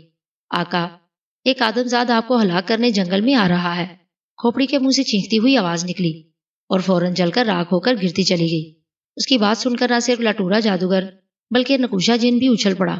سردار امیر حمزہ نے واقعی عمرو یار کو فوری طور پر اس خطرناک اور شیطان صرف جادوگر کو ہلاک کرنے کا حکم دے دیا تھا۔ انہوں نے نیک شگون کے طور پر عمرو کو 1000 سرخ مہروں والی اشرفیہ بھی دی تھی اور اس سے یہ وعدہ بھی کیا تھا کہ عمرو لٹورا جادوگر اور اس کے غلام نکوشا جن کو ہلاک کر کے جب واپس آئے تو وہ اسے ایسے ہی 1,00,000 اشرفیہ انعام میں دیں گے۔ 1,00,000 سرخ مہروں والی سونے کے اشرفیوں کے انعام کا سن کر عمرو خوشی سے نہال ہو گیا تھا۔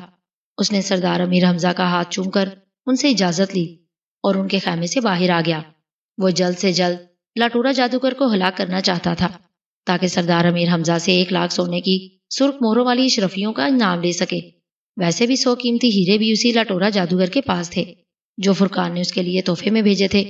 عمرو لٹورا جادوگر سے وہ ہیرے بھی واپس لینا چاہتا تھا، اس لیے وہ سردار امیر حمزہ کے خیمے سے نکل کر سیدھا استبل میں گیا اور پھر تھوڑی ہی دیر میں وہ اپنے مخصوص عربی نسل کے سفید گھوڑے پر سوار سردار امیر حمزہ کے لشکر سے نکلا جا رہا تھا۔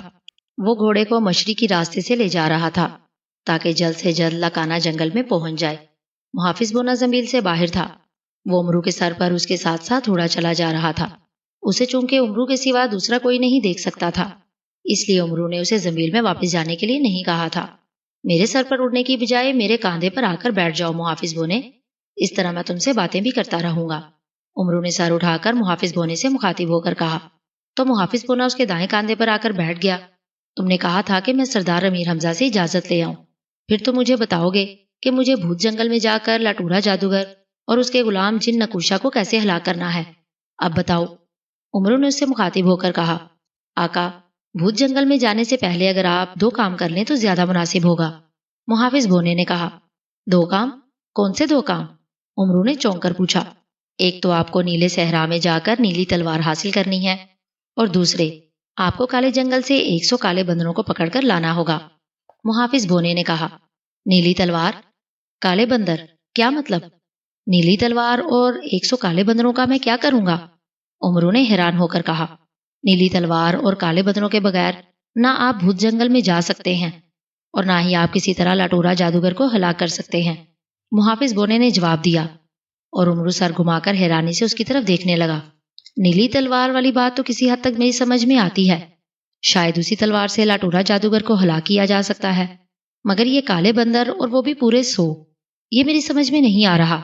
کالے بندر بھلا میرے کس کام آئیں گے؟ عمرو نے اسی طرح حیرت بھرے لہجے میں کہا۔ نیلی تلوار سے تو آپ لاٹورا جادوگر کو بھی ہلاک کریں گے، مگر بھوت جنگل میں جانے کے لیے آپ کو کالے جنگلوں سے کالے بندروں کو بھی پکڑنا ہے۔ بھوت جنگل میں لاٹورا جادوگر نے سینکڑوں بھیانک بدروہیں پھیلا رکھی ہیں، اگر آپ ایسے ہی جنگل میں چلے گئے تو وہ بدروہیں آپ کو چند لمحوں میں ہی کچا چبا جائیں گی، لیکن جب آپ 100 کالے بندروں کے ساتھ اس جنگل میں جائیں گے تو ان بندروں کو دیکھ کر وہاں موجود تمام بدروہیں بھاگ جائیں گی۔ ان بندروں کی موجودگی میں کوئی بدرو آپ پر حملہ نہیں کرے گی۔ محافظ بونے نے کہا۔ کیا بدروہیں کالے بندروں سے ڈرتی ہیں؟ عمرو نے کہا۔ ہاں، کالے بندروں سے اس جنگل کی بدروہیں بے حد ڈرتی ہیں، کیونکہ کالے بندر ان بدروہوں کو آسانی سے دیکھ سکتے ہیں، اور ان کالے بندروں کے ناخن اور دانت اس قدر تیز ہوتے ہیں کہ اگر وہ بدروہوں پر حملہ کر دیں تو بدروہوں کو ان سے خود کو بچانا مشکل ہو جاتا ہے۔ محافظ بونے نے کہا۔ کہاں ہے وہ کالا جنگل؟ اور میں وہاں سے ایک ساتھ 100 کالے بندروں کو کیسے پکڑوں گا؟ اگر وہ بندر اتنے ہی خطرناک ہیں تو وہ مجھ پر بھی تو حملہ کر سکتے ہیں۔ عمرو نے کہا۔ بالکل، وہ آپ پر بھی حملہ کر سکتے ہیں۔ آپ نے ان بندروں سے خود کو بچانا بھی ہے اور انہیں پکڑنا بھی ہے، لیکن کالے جنگلوں میں جانے سے پہلے آپ نیلے صحرا میں جائیں گے۔ نیلے صحرا میں ایک نیلی چڑیل رہتی ہے، چڑیل صحرا میں کہیں چھپی ہوئی ہے۔ سب سے پہلے آپ کو صحرا سے نیلی چڑیل کو ڈھونڈنا ہوگا۔ جب نیلی چڑیل آپ کے سامنے آئے گی تو وہ بھی آپ پر حملہ کرے گی۔ آپ اس سے بچ کر جیسے ہی اس کے سر کے بال پکڑ کر اس کے چند بال توڑیں گے تو وہ آپ کے سامنے جھک جائے گی۔ وہ آپ سے اپنے بال واپس مانگے گی۔ ان بالوں کے بدلے میں آپ اس سے نیلی تلوار مانگنا۔ جب وہ مجبور ہو کر نیلی تلوار آپ کو دے دے تو آپ اس کے بال اسے واپس کر دینا۔ نیلی تلوار آپ کے سامنے آ جائے گی تو پھر وہ آپ کو کوئی نقصان نہیں پہنچا سکے گی۔ محافظ بونے نے کہا۔ مگر یہ نیلا صحرا ہے کہاں، اور میں وہاں اس نیلی چڑیل کو کہاں اور کیسے تلاش کروں گا؟ عمرو نے کہا، اور اس کے لہجے میں حیرت تھی۔ یہ سوچنا آپ کا کام ہے آقا، میں صرف آپ کو ان ذریعوں کے بارے میں بتا سکتا ہوں جس سے آپ لاٹورا جادوگر تک پہنچ جائیں اور اسے ہلاک کرنے میں کامیاب ہو جائیں۔ محافظ بونے نے کہا۔ ٹھیک ہے، میں سمجھ گیا۔ عمرو نے اس بات میں سر ہلا کر کہا۔ اس نے گھوڑے کی باگیں کھینچی اور اسے روکنے لگا۔ گھوڑا تھوڑی دور جا کر رک گیا۔ گھوڑا رکتے ہی عمرو چھلانگ لگا کر نیچے آ گیا۔ اب تم واپس لشکر میں چلے جاؤ دوست، تمہارا کام ختم ہو گیا ہے۔ عمرو نے گھوڑے کی گردن پر پیار سے ہاتھ پھیرتے ہوئے کہا۔ گھوڑے نے ہنہنا کر سر ہلایا اور پھر وہ مڑا اور مڑ کر تیزی سے اس طرف بھاگتا چلا گیا جس طرف سے وہ عمرو کو لایا تھا۔ میں اس سارے معاملے میں زمیل کی کراماتی چیزوں کا استعمال کر سکتا ہوں نا؟ عمرو نے کاندھے پر بیٹھے محافظ بونے سے مخاطب ہو کر پوچھا۔ بالکل آقا، کیوں نہیں؟ اس وقت آپ دنیا کے خطرناک اور طاقتور ترین جادوگر کو ہلاک کرنے کی مہم پر ہیں اور آپ تمام کراماتی چیزوں کا استعمال کر سکتے ہیں، مگر کب، کہاں اور کون سی کراماتی چیز استعمال کرنی ہے یہ آپ کو خود طے کرنا ہوگا، اس لیے میں آپ کی کوئی مدد نہیں کر سکتا۔ محافظ بونے نے جواب دیتے ہوئے کہا۔ میں جانتا ہوں، تم بے فکر رہو، کراماتی چیزوں کے استعمال کے بارے میں تم سے میں کچھ نہیں پوچھوں گا۔ عمرو نے مسکرا کر کہا۔ وہ ایک خالی میدان میں موجود تھا، میدان میں اس کے سوا اور کوئی نہیں تھا، اس لیے عمرو نے اطمینان سے زنبیل میں سے اڑن قالین نکالا اور اسے زمین پر بچھا کر اس پر بیٹھ گیا۔ اڑن قالین، مجھے نیلی چڑیل کے صحرا میں لے چلو، عمرو نے اڑن قالین سے مخاطب ہو کر کہا۔ اسی لمحے قالین کو ایک ہلکا سا جھٹکا لگا اور وہ عمرو کو لیے آہستہ آہستہ ہوا میں بلند ہونے لگا۔ بلندی پر آ کر اڑن قالین نے مشرق کی طرف اڑنا شروع کر دیا۔ شروع میں اس کے اڑنے کی رفتار کم تھی، مگر آگے بڑھتے ہوئے اس کی رفتار تیز سے تیز تر ہوتی چلی گئی۔ قالین بادلوں کے درمیان اڑ رہا تھا، اس لیے نیچے سے کوئی اسے دیکھ نہیں سکتا تھا۔ قالین کافی دیر تک اڑتا رہا، پھر اس کی رفتار کم ہونے لگی۔ عمرو نے چونک کر دیکھا، قالین قدرے جھکا ہوا تھا اور وہ بادلوں سے نکل کر نیچے جا رہا تھا۔ قالین بادلوں سے نکل کر جیسے ہی دوسری طرف آیا، عمرو کو نیلے رنگ کا ایک وسیع اور عریض صحرا دکھائی دیا۔ صحرا کی ریت سمندر کے نیلے پانی کی طرح چمک رہی تھی۔ ارے باپ رے، یہ تو بہت بڑا صحرا ہے، عمرو نے بوکھلا کر کہا۔ قالین تیزی سے اس صحرا کی طرف بڑھتا گیا اور پھر وہ ریت پر آ کر ٹک گیا۔ عمرو نے سر گھما کر چاروں طرف دیکھا، ہر طرف ریت کے سمندر کے سوا کچھ دکھائی نہیں دے رہا تھا۔ عمرو پریشانی کے عالم میں قالین سے اتر کر نیچے آ گیا اور اس نے قالین سمیٹ کر زمین میں ڈال دیا۔ محافظ بونے، عمرو نے محافظ بونے سے مخاطب ہو کر کہا، مگر محافظ بونے کی اسے کوئی آواز سنائی نہیں دی۔ عمرو نے سر گھما کر دائیں کاندھے کی طرف دیکھا، محافظ بونا وہاں نہیں تھا۔ نیلے صحرا میں آتے ہی وہ اس کے کاندھے پر سے غائب ہو کر اس کی زنبیل میں چلا گیا تھا۔ محافظ بونے نے کہا تھا کہ یہاں نیلی چڑیل کو مجھے خود ہی تلاش کرنا ہے، اس سلسلے میں میری وہ کوئی مدد نہیں کرے گا، امرو نے بڑبڑاتے ہوئے کہا۔ وہ پریشانی کے عالم میں ادھر ادھر دیکھتا رہا، پھر اس نے زمین سے تلوار حیدری نکالی اور نیلی چڑیل کی تلاش میں ایک طرف بڑھ گیا، مگر نیلے وسیع اور اس صحرا میں وہ کہاں تک جا سکتا تھا؟ اس کے چاروں طرف صحرا ہی صحرا تھا، کسی طرف کوئی کنارہ دکھائی نہیں دے رہا تھا۔ اس طرح تو میں ساری زندگی بھی بھٹکتا رہوں تب بھی مجھے نیلی چڑیل کہیں نہیں ملے گی، امرو نے رک کر پریشانی کے عالم میں کہا۔ نیلی چڑیل، کہاں ہو تم؟ سامنے آؤ نیلی چڑیل، نیلی چڑیل۔ کچھ سوچ کر امرو نے چاروں طرف دیکھتے ہوئے زور زور سے نیلی چڑیل کو آوازیں دینا شروع کر دی، مگر جواب میں اسے نیلی چڑیل کی کوئی آواز سنائی نہیں دی۔ وہ تھک ہار کر ریت پر بیٹھ گیا۔ محافظ بونا واقعی ٹھیک کہہ رہا تھا، یہ مہم میرے لیے اس بار واقعی مشکل ثابت ہوگی۔ میں نیلی چڑیل کو ہی تلاش نہیں کر پا رہا ہوں تو آگے کیا کروں گا؟ امرو نے پریشانی کے عالم میں ہونٹ بھینچتے ہوئے کہا۔ آقا، اچانک اس کے سامنے محافظ بونے نے نمودار ہو کر کہا، تم میری اجازت کے بغیر زمین سے باہر کیسے آ گئے؟ امرو نے اسے دیکھ کر چونکتے ہوئے کہا، میں زمین میں واپس نہیں گیا تھا آقا، محافظ بونے نے کہا۔ تو کہاں گئے تھے؟ امرو نے کہا۔ نیلی چڑیل کو تلاش کرنے، محافظ بونے نے کہا تو امرو اچھل کر کھڑا ہو گیا۔ مگر تم نے تو کہا تھا کہ تم نیلی چڑیل کو تلاش کرنے میں میری کوئی مدد نہیں کرو گے، امرو نے اس کی طرف حیرت بھری نظروں سے دیکھتے ہوئے کہا۔ آپ جس طرح یہاں تھک ہار کر بیٹھ گئے تھے، آپ کی زندگی خطرے میں پڑ سکتی تھی، آپ کو بچانا میرا فرض ہے۔ نیلی چڑیل اسی صحرا میں موجود ہے، اسے آپ کے یہاں آنے کے بارے میں پتہ چل گیا ہے۔ نیلی چڑیل اس وقت تک کسی کے سامنے نہیں آتی جب تک کوئی انسان تھک کر چور ہو کر گر نہ جائے یا وہ سو نہ جائے۔ وہ بے سود سوئے ہوئے یا پھر بے بس ہونے والے انسان پر حملہ کرتی ہے۔ آپ جس طرح نیلی چڑیل کو تلاش کرتے تھک کر بیٹھ گئے تھے، اگر آپ اس ریت پر لیٹ جاتے تو آپ کو فوراً نیند آ جاتی۔ نیلی ریت کی یہی خاصیت ہے، اس پر لیٹنے والے کو فوراً نیند آ جاتی ہے اور انسان گہری نیند سو جاتا ہے۔ ایسے میں نیلی چڑیل کا کسی پر بھی حملہ کرنا اور اسے ہلاک کرنا بھلا کیا مشکل ہو سکتا ہے؟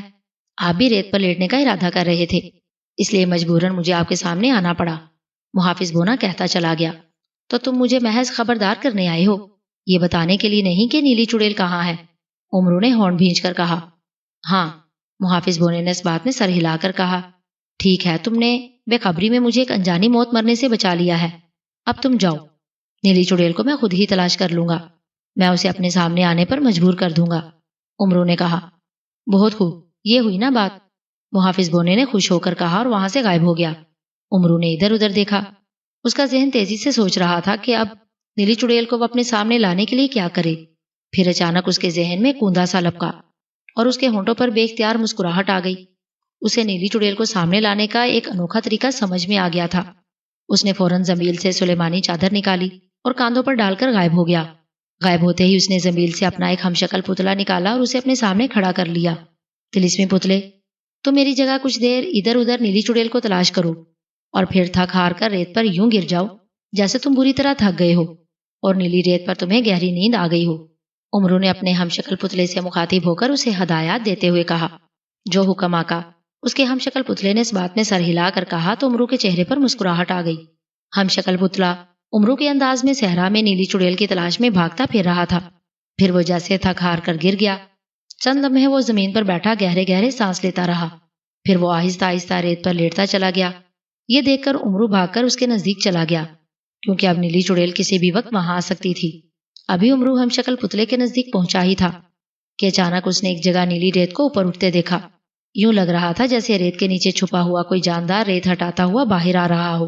امرو کی نظریں اس جگہ جم گئیں۔ اسی لمحے ریت کے نیچے سے ایک بھیانک شکل والی چڑیل کا سر نکل کر باہر آ گیا۔ چڑیل کا رنگ نیلا تھا اور اس کے بال بھی نیلے رنگ کے تھے، جو کانٹوں کی طرح سخت اور بکھرے ہوئے تھے۔ ریت سے سر نکال کر نیلی چڑیل ریت پر پڑے امرو کے پتلے کی طرف دیکھنے لگی۔ چند لمحے وہ اسی طرح سر نکالے امرو کے ہم شکل پتلے کی طرف دیکھتی رہی، پھر اس نے ریت سے اپنے ہاتھ باہر نکالے۔ اس کے ہاتھوں کے ناخن کافی لمبے لمبے اور نوکیلے تھے، اور پھر وہ ریت سے نکل کر باہر آ گئی۔ اس چڑیل نے نیلے رنگ کا ہی لباس پہن رکھا تھا۔ وہ ریت پر چلتی ہوئی امرو کے ہم شکل پتلے کی طرف بڑھنے لگی۔ امرو تیزی سے گھوم کر اس کے عقب میں آ گیا، پھر اس نے آگے بڑھ کر اچانک اس کے سر کے بال پکڑے اور جھٹکے سے چند بال توڑ کر پیچھے ہٹتا چلا گیا۔ بال ٹوٹتے ہی نیلی چڑیل کے حلق سے ایک ہولناک چینخ نکلی اور وہ ریت پر گر کر بری طرح سے تڑپنے لگی۔ میرے بال کس نے توڑے ہیں؟ کون ہے یہاں؟ نیلی چڑیل نے بری طرح سے چینختے ہوئے کہا، اور امرو کاندھوں سے سلیمانی چادر اتار کر اس کے سامنے ظاہر ہو گیا۔ تم؟ نیلی چڑیل نے حیرت سے آنکھیں پھاڑتے ہوئے کہا۔ ہاں، تمہارے بال میرے پاس ہیں نیلی چڑیل، اب میں چاہوں تو ان بالوں کو آگ لگا کر تمہیں یہیں زندہ جلا سکتا ہوں۔ امرو نے کڑکدار لہجے میں کہا۔ او نہیں، تو تم نے میرے بال کیوں توڑے ہیں؟ کیا چاہتے ہو تم؟ نیلی چڑیل نے انتہائی خوفزدہ لہجے میں کہا۔ امرو کے ہاتھوں میں اپنے بال دیکھ کر اس کا چہرہ سیاہ ہو گیا تھا۔ میری تم سے کوئی دشمنی نہیں ہے، نہ ہی میں تمہیں کوئی نقصان پہنچانے آیا ہوں، میں بس تم سے تمہاری نیلی تلوار لینا چاہتا ہوں، امرو نے کہا۔ نیلی تلوار؟ نیلی چڑیل نے بری طرح سے چونکتے ہوئے کہا۔ ہاں، اگر تم مجھے نیلی تلوار دے دو تو میں تمہارے بال واپس کر کے یہاں سے چلا جاؤں گا، دوسری صورت میں ان بالوں کو آگ لگا کر تمہیں جلا کر بھسم کر دوں گا، امرو نے کہا۔ اس نے زمین سے ایک سیاہ رنگ کی چھوٹی سی لکڑی نکالی، لکڑی کے سرے پر اس نے پھونک ماری تو لکڑی کا سرا سلگ اٹھا۔ آگ دیکھ کر نیلی چڑیل اور زیادہ خوفزدہ ہو گئی۔ نہیں نہیں، میرے بالوں کو مت جلاؤ، میں تمہیں نیلی تلوار دے دیتی ہوں، مگر تم مجھ سے وعدہ کرو کہ تم نیلی تلوار سے مجھے کوئی نقصان نہیں پہنچاؤ گے، نیلی چڑیل نے خوفزدہ ہوتے ہوئے کہا۔ ٹھیک ہے، میں تمہیں کوئی نقصان نہیں پہنچاؤں گا، امرو نے فوراً حامی بھرتے ہوئے کہا۔ ٹھیک ہے، نیلی چڑیل نے کہا۔ اس نے ہوا میں ہاتھ مارا تو اچانک اس کے ہاتھ میں ایک نیلے رنگ کی تلوار آ گئی۔ یہ لو نیلی تلوار، اور میرے بال مجھے واپس دے دو، اس نے تلوار امرو کی طرف پھینکتے ہوئے کہا۔ امرو نے جلدی ہوئی لکڑی پھونک مار کر بجھائی اور زنبیل میں ڈال لی، پھر اس نے جھک کر نیلی تلوار اٹھائی اور نیلی چڑیل کے بال اس کی طرف اچھال دیے۔ نیلی چڑیل نے جھپٹ کر اپنے بال پکڑے اور فوراً وہاں سے غائب ہو گئی، جیسے اسے خطرہ ہو کہ امرو نیلی تلوار سے اسے نقصان نہ پہنچا دے۔ اسے اس طرح غائب ہوتے دیکھ کر امرو بے اختیار مسکرا دیا۔ بہت خوب آقا، آپ نے نیلی چڑیل کو سامنے لانے کا اچھا طریقہ اختیار کیا تھا، محافظ بونے نے امرو کے سامنے آ کر اس کی طرف تعریفی نظروں سے دیکھتے ہوئے کہا۔ تو تمہارا کیا خیال ہے؟ میں کوڑ مغز ہوں، میں اپنی عقل سے کچھ نہیں کر سکتا، امرو نے اسے گھور کر کہا۔ میں نے ایسا کب کہا ہے آقا؟ محافظ بونے نے اسی طرح مسکراتے ہوئے کہا۔ اچھا، اب زیادہ باتیں مت کرو، نیلی چڑیل کی تلوار مجھے مل گئی ہے، اب چلو کالے جنگلوں میں تمہیں وہاں بھی 100 کالے بندر پکڑ کر دکھا دوں گا، امرو نے کہا، اور محافظ بونے نے ہنستے ہوئے سر ہلا دیا اور امرو اپنے ہمشکل پتلے کی طرف بڑھ گیا تاکہ اسے اٹھا کر زنبیل میں ڈال سکے۔ آدمزاد مجھے ہلاک کرنے کے لیے آ رہا ہے۔ کون آدمزاد؟ یہ جادو کھوپڑی کیا کہہ گئی ہے؟ لٹورا جادوگر نے حیرت زدہ لہجے میں کہا۔ جادو کھوپڑی کی بات سن کر میں بھی حیران ہو رہا ہوں آقا، دنیا کے کسی بھی کونے میں آپ کو ہلاک کرنے کا کوئی خیال بھی دل میں لائے گا تو یہاں موجود غیبی جادو کھوپڑیوں کو فوراً اس کے بارے میں پتہ چل جائے گا اور وہ اس کے بارے میں آپ کے سامنے آ کر آپ کو بتا دے گی، مگر کوئی آدمزاد آپ جیسے طاقتور جادوگر کو ہلاک کر سکتا ہے؟ یہ میرے لیے حیرت انگیز بات ہے۔ دنیا میں اس قدر طاقتور اور خوفناک انسان کون ہو سکتا ہے جو آپ جیسے طاقتور جادوگر کو میری موجودگی میں ہلاک کرنے کا سوچ بھی سکے؟ نکوشا جن نے حیرت بھرے لہجے میں کہا۔ یہی میں سوچ رہا ہوں، لٹورا جادوگر نے کہا۔ آپ زامری کو بلائیں، وہ آپ کو اس آدمزاد کے بارے میں بتا دے گی کہ وہ کون ہے، اور اس سے آپ کو یہ بھی معلوم ہو جائے گا کہ وہ آپ کو کیوں ہلاک کرنا چاہتا ہے، نکوشا جن نے اسے مشورہ دیتے ہوئے کہا۔ او ہاں، میں زامری کو بلاتا ہوں، میرے لیے اس آدمزاد کے بارے میں جاننا بے حد ضروری ہے، اور وہ مجھے کیوں ہلاک کرنا چاہتا ہے، لٹورا جادوگر نے ہونٹ چباتے ہوئے کہا۔ اس نے کوئی منتر پڑھا، اپنے ہاتھ دائیں بائیں لہرائے اور اچانک وہاں سے غائب ہو گیا۔ دوسرے لمحے وہ اپنی جھونپڑی میں نمودار ہوا تھا۔ جھونپڑی میں آتے ہی اس نے ایک منتر پڑھ کر زمین پر پاؤں مارا تو اچانک زمین ایک دھماکے سے پھٹی اور اس میں سے ایک دبلی پتلی سیاہ عورت اچھل کر باہر آ گئی۔ عورت نے سیاہ لباس پہن رکھا تھا اور اس کے سر کے بال بکھرے ہوئے تھے جن میں اس کا چہرہ چھپ سا گیا تھا۔ زامری حاضر ہے آقا، حکم، عورت نے دائیں بائیں ہلتے ہوئے بھیانک لہجے میں کہا۔ زامری، جادوئی کھوپڑی نے مجھے بتایا ہے کہ کوئی آدمزاد مجھے ہلاک کرنے کے لیے جنگل میں آ رہا ہے، مجھے بتاؤ وہ آدمزاد کون ہے اور وہ مجھے کیوں ہلاک کرنا چاہتا ہے، لٹورا جادوگر نے کرخت لہجے میں کہا۔ میں ابھی معلوم کرتی ہوں، زامری نے کہا اور چھپاکے سے وہاں سے غائب ہو گئی۔ تھوڑی دیر بعد وہ نمودار ہوئی تو لٹورا جادوگر غور سے اس کی طرف دیکھنے لگا۔ اس آدمزاد کا نام امرو یار ہے آقا، وہ آپ کو ہلاک کر کے ساری دنیا کو آپ کے خطرے سے بچانا چاہتا ہے، زامری نے کہا۔ امرو یار؟ کون امرو یار؟ لٹورا جادوگر نے چونک کر کہا، اور زامری اسے امرو کے بارے میں بتانے لگی کہ وہ کس قدر چالاک اور عیار ہے، اور وہ اب تک بے شمار جادوگروں اور جادوگرنیوں کو ہلاک کر چکا ہے، اور دیو اور جین بھی اس سے ڈرتے ہیں، مگر امرو کو یہ کیسے معلوم ہوا کہ میں ساری دنیا پر قبضہ کرنا چاہتا ہوں، لٹورا جادوگر نے حیرت بھرے لہجے میں کہا۔ یہ میں نہیں جانتی آقا، شاید ہاتھو جادوگر کے اس ملازم نے امرو کو سب کچھ بتا دیا ہو، جسے ہاتھو جادوگر نے جادو ہیرا اور پیغام دے کر اس کے پاس بھیجا تھا۔ آپ کی جادوئی طاقتوں نے ہاتھو جادوگر اور اس کے خاندان کو تو ہلاک کر دیا تھا، مگر جادوئی طاقتیں اس آدمی کو ہلاک نہیں کر سکی جسے ہاتھو جادوگر نے امرو کے پاس بھیجا تھا۔ زامری نے کہا، او ہاں، جادوئی طاقتوں نے مجھے بتایا تھا کہ اس کے دل و دماغ میں روشن کلام موجود ہے، اس لیے وہ اسے ہلاک نہیں کر سکی تھی۔ لٹورا جادوگر نے اس بات میں سر ہلا کر کہا، آپ اس امرو کا جلد سے جلد خاتمہ کر دیں آقا، ورنہ وہ آپ کے لیے واقعی خطرے کا باعث بن سکتا ہے۔ زامری نے کہا، میں جانتا ہوں، تم نے امرو کے بارے میں مجھے جو بتایا ہے اسے جان کر مجھے بھی خدشہ ہو رہا ہے کہ وہ میرے لیے خطرناک ثابت ہو سکتا ہے۔ تم بتاؤ، میں امرو کو یہاں آنے سے کیسے روکوں، کیسے ہلاک کروں اسے؟ لٹورا جادوگر نے کہا، امرو کو یقینی طور پر ہلاک کرنے کا ایک طریقہ ہے آقا، اگر آپ اس طریقے پر عمل کر لیں تو امرو یقیناً طور پر ہلاک ہو جائے گا۔ زامری نے کہا، بتاؤ کیا طریقہ ہے وہ؟ لٹورا جادوگر نے کہا، آپ نکوشا جن سے کہیں کہ وہ امرو کو ہلاک کرنے کی بجائے اسے زندہ پکڑنے کی کوشش کرے۔ نکوشا جن جب امرو کو زندہ پکڑ کر رسیوں سے باندھ کر آپ کے پاس لے آئے تو آپ اپنے ہاتھوں سے امرو کی گردن اڑا دیں۔ جب وہ تڑپ تڑپ کر ہلاک ہو جائے تو آپ اسے پہلے سے جلائی ہوئی آگ میں پھینک دیں، جس سے امرو کا بے سر کا دھڑ اور سر دونوں جل کر بھسم ہو جائیں گے۔ زامری نے کہا، ٹھیک ہے، میں تمہارے مشورے پر عمل کروں گا۔ تو مجھے یہ بتاؤ کہ اب امرو ہے کہاں اور وہ یہاں کب پہنچے گا؟ لٹورا جادوگر نے کہا، امرو اس وقت اپنی کسی نیکی کی طاقت کے ساتھ ہے آقا، اس لیے میں آپ کو یہ نہیں بتا سکتی کہ وہ اس وقت کہاں ہے۔ وہ اس جنگل میں کبھی بھی اور کہیں سے بھی آ سکتا ہے۔ زامری نے کہا، تو پھر مجھے یہاں فوراً حفاظتی انتظامات سخت کر دینے چاہیے تاکہ امرو جیسے اس جنگل میں آئے مجھے اس کی فوراً خبر مل جائے۔ لٹورا جادوگر نے کہا، ہاں آقا، یہ بہت ضروری ہے۔ زامری نے اس بات میں سر ہلا کر کہا، ٹھیک ہے، تم جاؤ۔ لٹورا جادوگر نے کہا اور زامری فوراً پھٹی ہوئی زمین میں سما گئی اور زمین دوبارہ برابر ہو گئی۔ لٹورا جادوگر جھونپڑی سے غائب ہوا اور دوبارہ اسی جگہ نمودار ہوا جہاں شہزادی شمع اور ملک شام کے بادشاہ دونوں کے مجسمے تھے۔ آپ آ گئے آقا، نکوشا جن نے کہا جو وہی موجود تھا۔ ہاں نکوشا جن، جادو کھوپڑی نے جس آدم ذات کے بارے میں بتایا تھا اس کا نام امرو یار ہے، اور امرو یار دنیا کا ایک خطرناک اور انتہائی یار انسان ہے۔ وہ اب تک بے شمار جادوگر اور جادوگرنیوں کو ہلاک کر چکا ہے۔ اس کے علاوہ جنات اور دیو بھی اس امرو سے بے حد ڈرتے ہیں۔ یہاں آ کر وہ میرے لیے بھی خطرناک ثابت ہو سکتا ہے اور تمہارے لیے بھی، اس لیے ہمیں امرو کو ہر حال میں ہلاک کرنا ہے، سمجھے تم؟ لٹورا جادوگر نے کہا، اچھا کیا آقا، آپ نے مجھے بتا دیا۔ آپ بے فکر رہیں، وہ جیسے ہی یہاں آئے گا میں اسے فوراً پکڑ لوں گا اور اس کے ٹکڑے ٹکڑے کر کے کھا جاؤں گا۔ نکوشا جن نے کہا، نہیں، تم ایسا کچھ نہیں کرو گے نکوشا جن، لٹورا جادوگر نے گھرا کر کہا۔ مگر آقا، نکوشا جن نے حیرت بھرے لہجے میں کہنا چاہا، تم میرے غلام ہو نکوشا جن، میں تم سے جو کچھ کہوں گا تم وہی کرو گے۔ لٹورا جادوگر نے کہا، جی آقا، آپ حکم کریں۔ نکوشا جن نے سر جھکا کر کہا اور لٹورا جادوگر اسے ہدایات دینے لگا کہ اسے کیا کرنا ہے۔ سیاہ جنگل انتہائی گھنا اور تاریک تھا، اس جنگل میں ہر وقت تاریکی چھائی رہتی تھی۔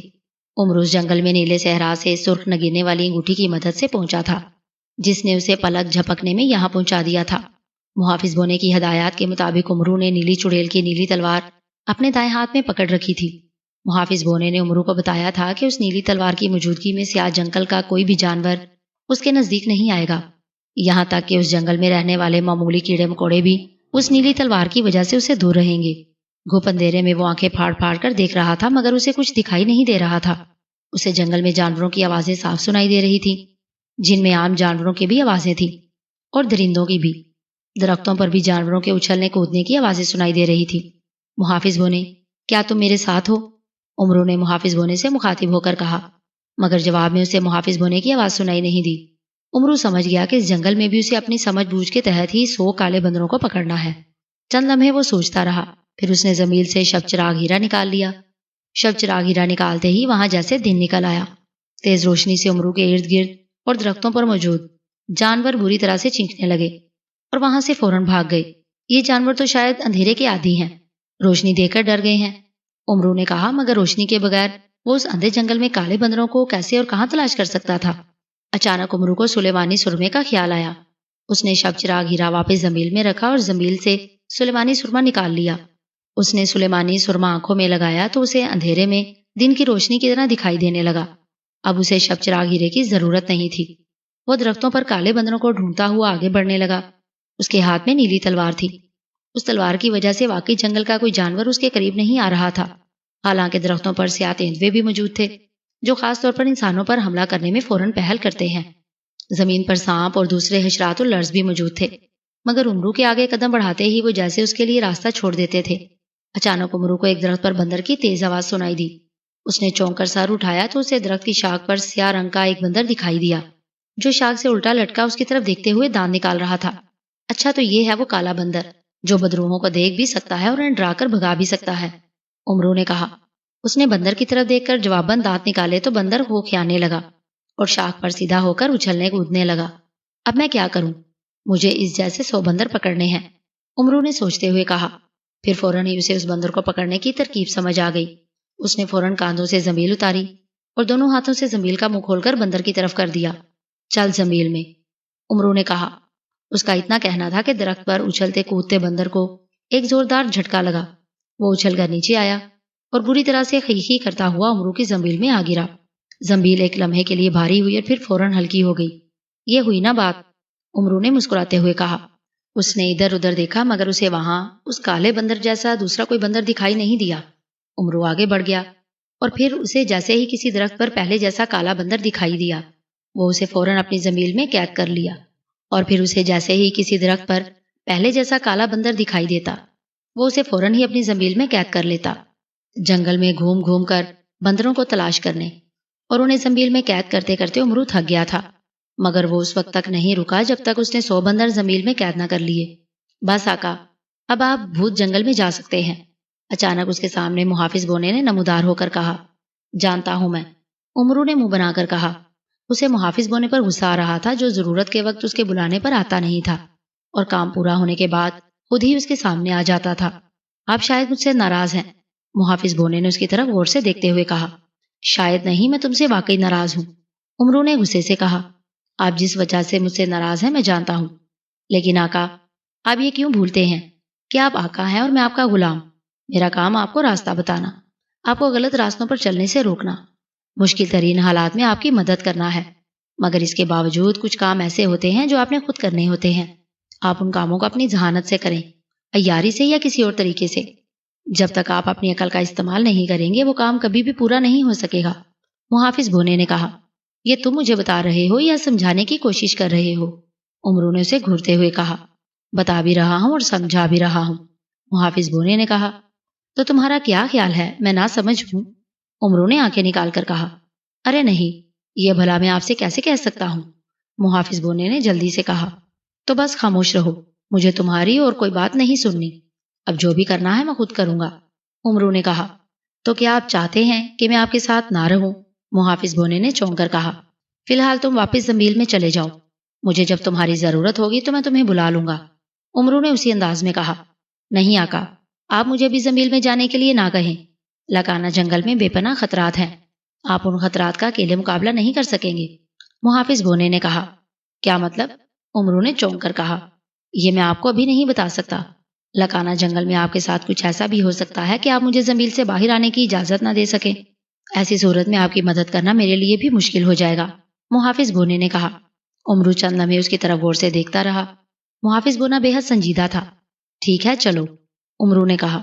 اس نے سرخ نگینے والی انگوٹھی دائیں ہاتھ کی ایک انگلی میں پہن رکھی تھی، اس نے سرخ نگینے والی انگوٹھی کی طرف دیکھا اور پھر آنکھیں بند کر لی۔ سرخ نگینے والی انگوٹھی، مجھے لکانا جنگل کے پاس پہنچا دو، امرو نے آنکھیں بند کرتے ہوئے کہا۔ اسی لمحے اسے ایک زوردار جھٹکا لگا اور وہ بری طرح سے لڑکھڑا گیا، مگر اس نے خود کو فوراً گرنے سے بچا لیا۔ آنکھیں کھول دیں آقا، آپ لکانا جنگل کے پاس پہنچ چکے ہیں، اچانک اسے محافظ بونے کی آواز سنائی دی۔ امرو نے اس کی آواز سن کر آنکھیں کھولی تو واقعی اس کی آنکھوں کے سامنے منظر بدلا ہوا تھا۔ اب وہ تاریک جنگل کی بجائے ایک دوسرے جنگل کے قریب کھڑا تھا۔ جنگل کے اس طرف باڑ لگی ہوئی تھی جو ایک سرے سے دوسری طرف جاتی دکھائی دے رہی تھی۔ امرو سمجھ گیا کہ یہ باڑ بصرہ کے حاکم نے لگوا رکھی ہے تاکہ اس جنگل میں کوئی انجان آدمی بھی نہ جا سکے۔ باڑ کافی بلندی تک تھی اور اس کے کچھ فاصلے سے لکانا جنگل شروع ہو جاتا تھا۔ امرو تاریک جنگل سے غائب ہو کر وہاں ایک اونچی چٹان پر نمودار ہوا، جہاں کھڑے ہو کر وہ جنگل کو آسانی سے دیکھ سکتا تھا۔ جنگل بالکل خالی اور خاموش لگ رہا تھا، درختوں پر پرندے ضرور تھے مگر زمین پر اسے اکا دکا اور چند عام سے جانور ہی دکھائی دے رہے تھے۔ ابھی امرو جنگل کی طرف دیکھ ہی رہا تھا کہ اس کے جنگل میں درختوں کے پاس لمبے لمبے سائے سے نمودار ہوتے دکھائی دیے۔ دوسرے لمحے وہ سائے گہرے ہو گئے، یوں لگ رہا تھا جیسے وہاں لمبے لمبے انسان کھڑے ہوں اور انہوں نے خود کو سر سے پاؤں تک سیاہ لباس میں ڈھانپ رکھا ہو، البتہ ان کی سرخ سرخ اور انگارہ برساتی آنکھیں صاف دکھائی دے رہی تھی۔ یہ جنگل کی بدروحیں ہیں آقا، آپ کو جنگل میں داخل ہونے سے روکنے کے لیے آئی ہیں۔ محافظ بونے کی امرو کو آواز سنائی دی۔ جنگل میں نمودار ہونے والی بدروحوں کی تعداد بہت زیادہ تھی۔ کیا یہ جنگل سے باہر آ کر مجھ پر حملہ کریں گی؟ امرو نے پوچھا۔ نہیں، یہ جنگل سے باہر نہیں آ سکتی، جواب میں محافظ بونے کی آواز سنائی دی۔ کیا میں ان بدروحوں کو بھگانے کے لیے کالے بندروں کو یہیں سے جنگل میں چھوڑ دوں؟ امرو نے کہا۔ ہاں آقا، کالے بندروں کو فوراً چھوڑ دیں، انہیں دیکھتے ہی یہ بدروحیں بھاگ جائیں گی اور آپ کو جنگل میں داخل ہونے کا راستہ مل جائے گا۔ محافظ بونے نے کہا تو امرو نے اس بات میں سر ہلا کر کاندھے سے زنبیل اتاری اور اس کا منہ کھول کر جنگل کی طرف کر دیا۔ تاریک جنگل کے تمام کالے بندر زنبیل سے نکل کر جنگل میں چلے جائیں، امرو نے کہا۔ اسی لمحے زنبیل کو جھٹکا لگا اور اس میں سے ایک کالا بندر اچھل کر باہر نکلا اور باڑ کے اوپر سے ہوتا ہوا جنگل میں چلا گیا۔ جنگل میں جاتے ہی کالے بندر کی آنکھوں میں روشنی پڑی تو وہ بری طرح سے چیخنے لگا اور سائے جیسی بدروحیں نے کالے بندر کو دیکھا تو وہ بھڑکھلا کر ادھر ادھر ہٹتی چلی گئی۔ اسی لمحے امرو کی زنبیل سے ایک اور بندر نکلا اور جنگل میں چلا گیا اور پھر زنبیل کو بار بار جھٹکے لگنا شروع ہو گئے۔ ہر بار زنبیل کے کھلے ہوئے منہ سے کالا بندر نکلتا اور جنگل میں پہنچ جاتا۔ کالے بندروں کو دیکھ کر سیاہ بدروحیں بری طرح سے بوکھلا گئی تھیں اور وہ ان کالے بندروں سے ڈر کر تیزی سے پیچھے ہٹتی جا رہی تھی۔ کالے بندر تیز روشنی میں پہلے چیختے رہے، پھر جیسے ہی ان کی آنکھیں روشنی میں دیکھنے کے قابل ہوئیں، انہوں نے چیختے ہوئے جنگل میں بری طرح سے ادھر ادھر بھاگنا شروع کر دیا تھا۔ کالے بندروں کو جنگل میں آتے دیکھ کر سیاہ بدروحوں میں بھگدڑ سی مچ گئی اور وہ بری طرح سے چیختی ہوئی ادھر ادھر بھاگنے لگی۔ امرو کی زنبیل سے 100 کے 100 کالے بندر نکل کر جنگل میں جا چکے تھے اور جنگل میں چیخو پکار کا جیسے طوفان سا اٹھ کھڑا ہوا تھا۔ کالے بندروں کے ساتھ جنگل بدروحوں کے بھی چیخنے کی تیز آوازوں سے گونج رہا تھا۔ اب امرو کے سامنے جنگل کا ایک حصہ خالی تھا۔ امرو نے زنبیل سے سرخ جوتیاں نکال کر پہنی اور چھلانگ لگا کر کسی پرندے کی طرح اڑتا ہوا باڑ پر سے گزر کر جنگل میں آ گیا۔ جنگل میں آتے ہی امرو نے زنبیل سے نیلی چڑیل کی نیلی تلوار نکال لی جو اس نے چٹان پر لکانا جنگل کے سامنے نمودار ہو کر زنبیل میں ڈال لی تھی۔ کالے بندر بدروحوں کو ڈراتے، چیختے اور شور مچاتے ہوئے ان کے پیچھے بھاگ رہے تھے، مگر امرو جانتا تھا کہ اس کے باوجود کوئی بدروح ان کالے بندروں سے چھپ کر اس کو نقصان پہنچانے کے لیے وہاں آ سکتی تھی۔ محافظ بونے نے امرو کو بتایا تھا کہ نیلی تلوار اس کے ہاتھ میں رہے گی تو کوئی سیاہ بدروح تاریک جنگلوں کے جانوروں کی طرح اس پر چھپ کر بھی وار نہیں کر سکے گی۔ امرو چند لمحے ادھر ادھر دیکھتا رہا، پھر وہ تلوار لیے تیزی سے آگے بڑھتا چلا گیا۔ ابھی وہ تھوڑی ہی دور گیا ہوگا کہ اچانک اسے ایک تیز چیخ کی آواز سنائی دی۔ دوسرے لمحے ایک درخت سے کوئی جانور دھپ سے اس کے سامنے آ گرا۔ امرو ٹھٹک کر رک گیا۔ اس کی نظر جیسے ہی گرنے والے جانور پر پڑی، اس کی آنکھیں حیرت اور خوف سے پھیل گئیں۔ وہ ایک کالا بندر تھا۔ اس کالے بندر کا سر اس کے تن سے غائب تھا اور اس کے سر کٹے دھڑ سے خون فوارے کی طرح اچھل رہا تھا۔ کالے بندر کا بے سر کا دھڑ امرو کے سامنے خون کے فوارے چھوڑتا ہوا بری طرح سے تڑپ رہا تھا۔ پھر دیکھتے ہی دیکھتے کالا بندر ساکت ہو گیا۔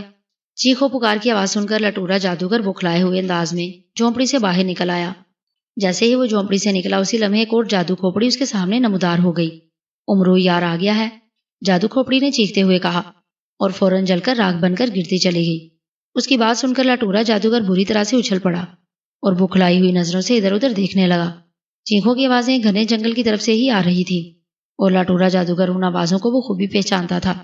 یہ چیخیں ان سیاہ بدروحوں کی تھی جنہیں اس نے جنگل میں اپنی حفاظت کے لیے پھیلا رکھا تھا۔ یہ بدروحیں کیوں چیخ رہی ہیں؟ کیا ہوا ہے ان کو؟ لٹورا جادوگر نے گھبرائے ہوئے لہجے میں کہا۔ اسی لمحے سامنے سے اسے نکوشا جن بھاگ کر اس طرف آتا دکھائی دیا۔ آقا، آقا! نکوشا جن نے لٹورا جادوگر کو دور سے ہی دیکھ کر چلانا شروع کر دیا۔ تم یہاں؟ یہ محافظ بدروحیں کیوں چیخ رہی ہیں؟ کیا ہوا ہے انہیں؟ لٹورا جادوگر نے نکوشا جن کے قریب آنے پر تیز لہجے میں پوچھا۔ آقا، اس جنگل میں تاریک جنگلوں کے کالے بندر آ گئے ہیں۔ وہ ان محافظ بدروحوں کے پیچھے بھاگتے پھر رہے ہیں، جن سے بچنے کے لیے محافظ بدروحیں چیختی ہوئی ادھر ادھر بھاگ رہی ہیں۔ نکوشا جن نے کہا۔ تاریک جنگلوں کے کالے بندر یہاں کیسے آ گئے؟ لٹورا جادوگر نے پریشان ہوتے ہوئے کہا۔ میں نہیں جانتا آقا، میں نے اپنی آنکھوں سے ان بندروں کو دیکھا ہے، ان کی تعداد بہت زیادہ ہے۔ نکوشا جن نے کہا تو لٹورا جادوگر نے بے اختیار جبڑے بھینچ لیے۔ ان کالے بندروں کو لگتا ہے تاریک جنگلوں سے امرو یار لایا ہے، اس نے غصیلے لہجے میں کہا۔ امرو یار؟ کیا وہ اس جنگل میں ہے؟ نکوشا جن نے چونک کر کہا۔ ہاں، ایک جادو کھوپڑی نے ابھی بھی مجھے بتایا ہے کہ امرو جنگل میں آ گیا ہے۔ لٹورا جادوگر نے اس بات میں سر ہلاتے ہوئے کہا۔ پھر آپ کا کیا حکم؟ نکوشا جن نے کہا۔ تم وہی کرو گے جس کا میں تمہیں پہلے ہی حکم دے چکا ہوں، مگر امرو کو پکڑنے سے پہلے تم جا کر تاریک جنگلوں کے تمام کالے بندروں کو ہلاک کر دو۔ ان میں سے مجھے ایک بھی کالا بندر یہاں دکھائی نہیں دینا چاہیے، لٹورا جادوگر نے کہا۔ ٹھیک ہے آقا، میں ابھی جا کر ان کالے بندروں کو پکڑتا ہوں اور ایک ایک کر کے انہیں کاٹ کر پھینک دیتا ہوں، نگوشا جن نے کہا۔ اس نے ہوا میں ہاتھ مارا تو اچانک اس کے ہاتھ میں ایک کلہاڑے جیسی بڑے پھل والی تلوار آ گئی۔ دوسرے لمحے وہ موڑا اور تیزی سے ایک طرف بھاگنے لگا، اور پھر بھاگتے بھاگتے وہ یکلخت وہاں سے غائب ہو گیا۔ تم یہاں مجھے ہلاک کرنے کے لیے آئے ہو امرو یار، مگر تم میرا بال بھی باقا نہیں کر سکو گے۔ میں نے یہاں تمہاری ہلاکت کا انتظام پہلے سے کر رکھا ہے۔ تمہاری میرے خلاف یہ مہم آخری مہم ہوگی۔ میں تمہیں ہلاک کر کے آگ میں جلا کر راکھ بنا دوں گا۔ تمہاری ہلاکت طے ہے۔ اب تمہارا میرے ہاتھوں ہلاک ہونا یقینی ہو چکا ہے، قطعی یقینی، لٹورا جادوگر نے گھراتے ہوئے کہا۔ پھر وہ مڑا اور واپس جھونپڑی میں آ گیا۔ جھونپڑی میں آتے ہی اس نے منتر پڑھ کر زمین پر پاؤں مارا تو زمین پھٹی، اور وہاں سے سیاہ لباس والی سیاہ فام عورت زامری اچھل کر باہر آ گئی۔ زامری حاضر ہے آقا، حکم، زامری نے تیز اور چیختی ہوئی آواز میں کہا۔ امرو یار جنگل میں آ چکا ہے زامری، لٹورا جادوگر نے کہا۔ میں جانتی ہوں آقا، زامری نے کہا۔ امرو کے ساتھ تاریک جنگلوں کے سیاہ بندر بھی آئے ہیں، جن سے بدروہیں اور جادوئی طاقتیں ڈرتی ہیں۔ کیا تم مجھے بتا سکتی ہو کہ تاریک جنگلوں سے کالے بندر یہاں کیسے پہنچے اور وہ کتنی تعداد میں ہیں؟ لٹورا جادوگر نے کہا۔ ابھی بتاتی ہوں آقا، زامری نے کہا۔ وہ اچانک غائب ہوئی اور لٹورا جادوگر نے بے اختیار ہونٹ بھینچ لیے۔ زامری چند ہی لمحوں میں وہاں دوبارہ نمودار ہو گئی۔ ان کالے بندروں کی تعداد 100 ہے آقا، اور کالے بندر یہاں خود نہیں آئے، انہیں امرو اپنے ساتھ لایا ہے، زامری نے کہا تو لٹورا جادوگر غصے سے گرانے لگا۔ اسے پہلے ہی اندازہ تھا کہ کالے بندروں کو یہاں امرو ہی لایا ہوگا، جس کی اب زامری نے بھی تصدیق کر دی تھی۔ مگر یہ امرو تاریک جنگلوں میں پہنچ کیسے گیا، اور اسے کیسے معلوم ہوا کہ تاریک جنگلوں کے کالے بندروں سے بدروہیں اور جادوئی طاقتیں ڈرتی ہیں؟ لٹورا جادوگر نے پوچھا۔ امرو بہت چالاک انسان ہے آقا، اور میں نے آپ کو بتایا تو تھا کہ امرو کے ساتھ روشنی کی طاقتیں کام کرتی ہیں، جو ہر مشکل میں اس کا ساتھ دیتی ہیں اور اس کی بے حد مدد کرتی ہیں، زامری نے جواب دیتے ہوئے کہا۔ کیا روشنی کی وہ طاقتیں یہاں بھی اس کے ساتھ ہیں؟ لٹورا جادوگر نے چونک کر کہا۔ وہ ہر وقت اس کے ساتھ ہوتی ہیں آقا، زامری نے کہا۔ کیا روشنی کی وہ طاقتیں مجھے نقصان پہنچا سکتی ہیں؟ لٹورا جادوگر نے پریشان ہوتے ہوئے کہا۔ میرے لیے اس بات کا جواب دینا مشکل ہے آقا، کیونکہ میں ان روشنی کی طاقتوں کے بارے میں کچھ بھی نہیں جانتی۔ اگر میں نے ان کے بارے میں جاننے کی کوشش کی تو میں ہمیشہ کے لیے اندھی ہو جاؤں گی، زامری نے کہا۔ تو مجھے یہ تو بتا سکتی ہو کہ ان روشنی کی طاقتوں کے بارے میں مجھے کون بتا سکتا ہے، تاکہ میں روشنی کی ان طاقتوں سے اپنا بچاؤ کر سکوں جو امرو کے ساتھ ہیں؟ لٹورا جادوگر نے غصیلے لہجے میں کہا۔ روشنی کی طاقتوں کے بارے میں آپ کو نہ کوئی جادوئی طاقت کچھ بتا سکتی ہے اور نہ کوئی شیطانی ذریعت، یہاں تک کہ آپ اپنی مدد کے لیے مہا شیطان کو بھی بلا لیں تو وہ بھی آپ کو ان طاقتوں کے بارے میں کچھ نہیں بتا سکے گی، زامری نے کہا۔ تو پھر میں ان سے اپنا بچاؤ کیسے کروں گا؟ میں تمہارے کہنے پر امرو کو تو اپنے ہاتھوں سے ہلاک کر کے جلا کر راکھ کر دوں گا، لیکن اس کی ہمدرد روشنی کی طاقتوں نے مجھ پر جوابی حملہ کر دیا تو؟ لٹورا جادوگر نے کہا۔ شدید پریشانی سے اس کا چہرہ بگڑ گیا تھا۔ نہیں آقا، روشنی کی طاقتیں آپ پر براہ راست حملہ نہیں کریں گی، زامری نے کہا۔ یہ تم کیسے کہہ سکتی ہو؟ لٹورا جادوگر نے پوچھا۔ میں نے خود دیکھا ہے، روشنی کی طاقتیں شیطانی ذریعتوں اور جادوئی طاقتوں کو ختم کرنے کے لیے کسی نہ کسی آدم ذات کی مدد ضرور کرتی ہیں، مگر آج تک کسی روشنی کی طاقت نے براہ راست کسی جادوگر اور اس کی شیطانی طاقتوں کو نقصان نہیں پہنچایا۔ پھر بھی اگر آپ کو روشنی کی طاقتوں سے خود کو محفوظ رکھنا ہے تو آپ ایک کام کریں، زامری نے کہا۔ کیا؟ لٹورا جادوگر نے جلدی سے کہا۔ روشنی کی طاقتیں گندگی اور بدبو سے دور رہتی ہیں۔ آپ ایک طاقتور جادوگر ہیں امرو یار، اگر تاریک جنگلوں سے بدروہوں کو ڈرانے اور انہیں بھگانے کے لیے کالے بندروں کو لا سکتا ہے تو آپ بھی اپنی جادوئی طاقتوں سے تاریک جنگلوں سے سیاہ چمگادڑوں کو یہاں بلا سکتے ہیں۔ سیاہ چمگادڑوں کے گول اگر یہاں آ کر جنگل کے درختوں سے الٹے لٹک جائے تو ان کی تیز بو پورے جنگل میں پھیل جائے گی، اور اس بو کی وجہ سے امرو کے ساتھ جو بھی روشنی کی طاقت ہوگی وہ خود ہی اس جنگل سے نکل جائے گی۔ اسی طرح روشنی کی کوئی طاقت نہ تو امرو کی مدد کر سکے گی اور نہ ہی ان سے آپ کو کوئی خطرہ ہوگا، زامری نے کہا۔ بہت خوب، مجھے تمہارا یہ مشورہ پسند آیا ہے، تم نے واقعی مجھے بہت اچھی بات بتائی ہے، لٹورا جادوگر نے خوش ہوتے ہوئے کہا۔ میں آپ کی کنیز ہوں اور کنیز ہر حال میں آقا کی خوشی چاہتی ہے، زامری نے کہا۔ تم جاؤ، میں پہلے امرو کو ہلاک کر دوں، پھر میں تمہیں بلا کر اس شاندار مشورے پر تمہیں انعام دوں گا، بہت بڑا انعام جسے پا کر تم خوش ہو جاؤ گی، لٹورا جادوگر نے کہا۔ کنیز آقا کے انعام کا انتظار کرے گی، زامری نے کہا، اور وہ زمین میں سما گئی، اور اس کے زمین میں سماتے ہی زمین دوبارہ برابر ہوتی چلی گئی۔ بندر کی سرکٹی لاش دیکھ کر امرو بوکھلا گیا تھا۔ اس نے ادھر ادھر دیکھا مگر اسے وہاں کوئی دکھائی نہیں دیا۔ اسی لمحے اس کے سامنے ایک اور بندر آ گرا۔ اس بندر کا سر بھی کٹا ہوا تھا اور وہ بھی گردن سے خون اگلتا ہوا امرو کے سامنے تڑپ رہا تھا۔ یہ کیا ہو رہا ہے؟ ان کالے بندروں کو اس طرح کون ہلاک کر رہا ہے؟ امرو نے بوکھلائے ہوئے لہجے میں کہا۔ یہ نکوشا جن کا کام ہے آقا۔ وہ جنگل سے کالے بندروں کو پکڑ پکڑ کر ان کی گردنیں کاٹ کر آپ کے سامنے پھینک رہا ہے۔ اچانک محافظ بونے نے نمودار ہوتے ہوئے کہا، تو پھر تم یہاں کیا کر رہے ہو؟ جا کر روکو اسے، اس طرح تو وہ سارے کالے بندروں کے سر کاٹ کر میرے سامنے پھینک دے گا۔ امرو نے بوکھلائے ہوئے لہجے میں کہا، آپ تاریک جنگلوں سے 1 2 نہیں 100 کالے بندر پکڑ کر لائے ہیں آقا۔ بندر سارے جنگل میں پھیل گئے ہیں۔ ان سب بندروں کو پکڑنے اور انہیں ہلاک کرنے میں نکوشا جن کو کافی وقت لگے گا۔ آپ نے سرخ جوتیاں پہن رکھی ہیں، نیلی تلوار آپ کے ہاتھ میں ہے۔ آپ بھاگتے ہوئے وسطی جھیل کی طرف چلے جائیں۔ آپ جیسے ہی وہاں پہنچیں گے بٹورا جادوگر فوراً آپ کے سامنے آ جائے گا۔ وہ آپ کو سامنے دیکھ کر جادو سے آپ کو ہلاک کرنے کی کوشش کرے گا، لیکن آپ نے جو طلیسم شکن انگوٹھی پہن رکھی ہے اس کی موجودگی میں لٹورا جادوگر کا کوئی جادو آپ پر اثر نہیں کرے گا۔ آپ لٹورا جادوگر پر نیلی تلوار سے حملہ کر کے اسے ہلاک کر دیں، وہ اس نیلی تلوار سے نہیں بچ سکے گا، محافظ بونے نے کہا۔ اور نکوشا جن، کیا وہ بھی اس نیلی تلوار سے ہلاک ہوگا؟ امرو نے پوچھا۔ نکوشا جن، محافظ بونے نے بھی اتنا ہی کہا تھا کہ اچانک وہ بڑے زور سے چونکا۔ دوسرے لمحے اس کے چہرے پر پریشانی لہرانے لگی۔ یہ تو سارا معاملہ ہی الٹ ہو گیا ہے، اس کے منہ سے نکلا۔ سارا معاملہ الٹ ہو گیا ہے؟ کیا مطلب؟ یہ تم کیا کہہ رہے ہو؟ امرو نے چونک کر کہا۔ آپ یہیں رکے، میں ابھی آتا ہوں، محافظ بونے نے کہا، اور اس سے پہلے کہ امرو سے کچھ کہتا محافظ بونا وہاں سے غائب ہو گیا۔ یہ محافظ بونے کو کیا ہوا ہے؟ میں نے اسے اس قدر پریشان کبھی نہیں دیکھا، امرو نے حیرت بھرے لہجے میں کہا۔ اسی لمحے اس کے سامنے ایک اور کالا بندر آ کر گرا۔ اس بار اس کالے بندر کا کٹا ہوا سر بھی اس کے ساتھ ہی آ کر گرا تھا۔ کالا بندر خون کے فوارے چھوڑتا ہوا تڑپ رہا تھا۔ تیسرے بندر کو دیکھ کر امرو نے بے اختیار ہونٹ بھینچ لیے۔ اس کی پیشانی پر بے شمار بل پڑ گئے تھے۔ وہ بے چینی سے محافظ بونے کی واپسی کا انتظار کرنے لگا، جو نہ جانے کہاں چلا گیا تھا۔ تھوڑی تھوڑی دیر کے بعد امرو کے سامنے سر کٹے کالے بندر آ کر گرتے جا رہے تھے۔ امرو کے سامنے 10 سے زیادہ کالے بندر پڑے تھے، اور رفتہ رفتہ ان کی سر کٹی لاشوں میں اضافہ ہوتا جا رہا تھا۔ محافظ بونے کو جوں آنے میں دیر ہو رہی تھی، امرو کی پریشانی بڑھتی چلی جا رہی تھی۔ محافظ بونے نے جاتے ہوئے اسے یہیں رکنے کے لیے کہا تھا، اس لیے امرو وہاں رکنے پر مجبور تھا، ورنہ ان سر کٹے کالے بندروں کو دیکھ کر اس کا ایک لمحے کے لیے بھی وہاں رکنے کو دل نہیں چاہ رہا تھا۔ آخر یہ محافظ بونا کہاں مر گیا ہے؟ مجھے اس کا اور یہاں کتنا انتظار کرنا پڑے گا؟ امرو نے پریشانی کے عالم میں بڑبڑاتے ہوئے کہا۔ اسی لمحے محافظ بونا وہاں آ گیا۔ اسے دیکھ کر امرو کا چہرہ غصے سے سرخ ہو گیا تھا۔ کہاں مر گئے تھے تم، اور آنے میں تم نے اتنی دیر کیوں لگائی ہے؟ امرو نے اسے غصے سے گھرتے ہوئے کہا۔ ان باتوں کا جواب میں آپ کو بعد میں دوں گا آقا، پہلے جو میں کہہ رہا ہوں اسے دھیان سے سن لیں۔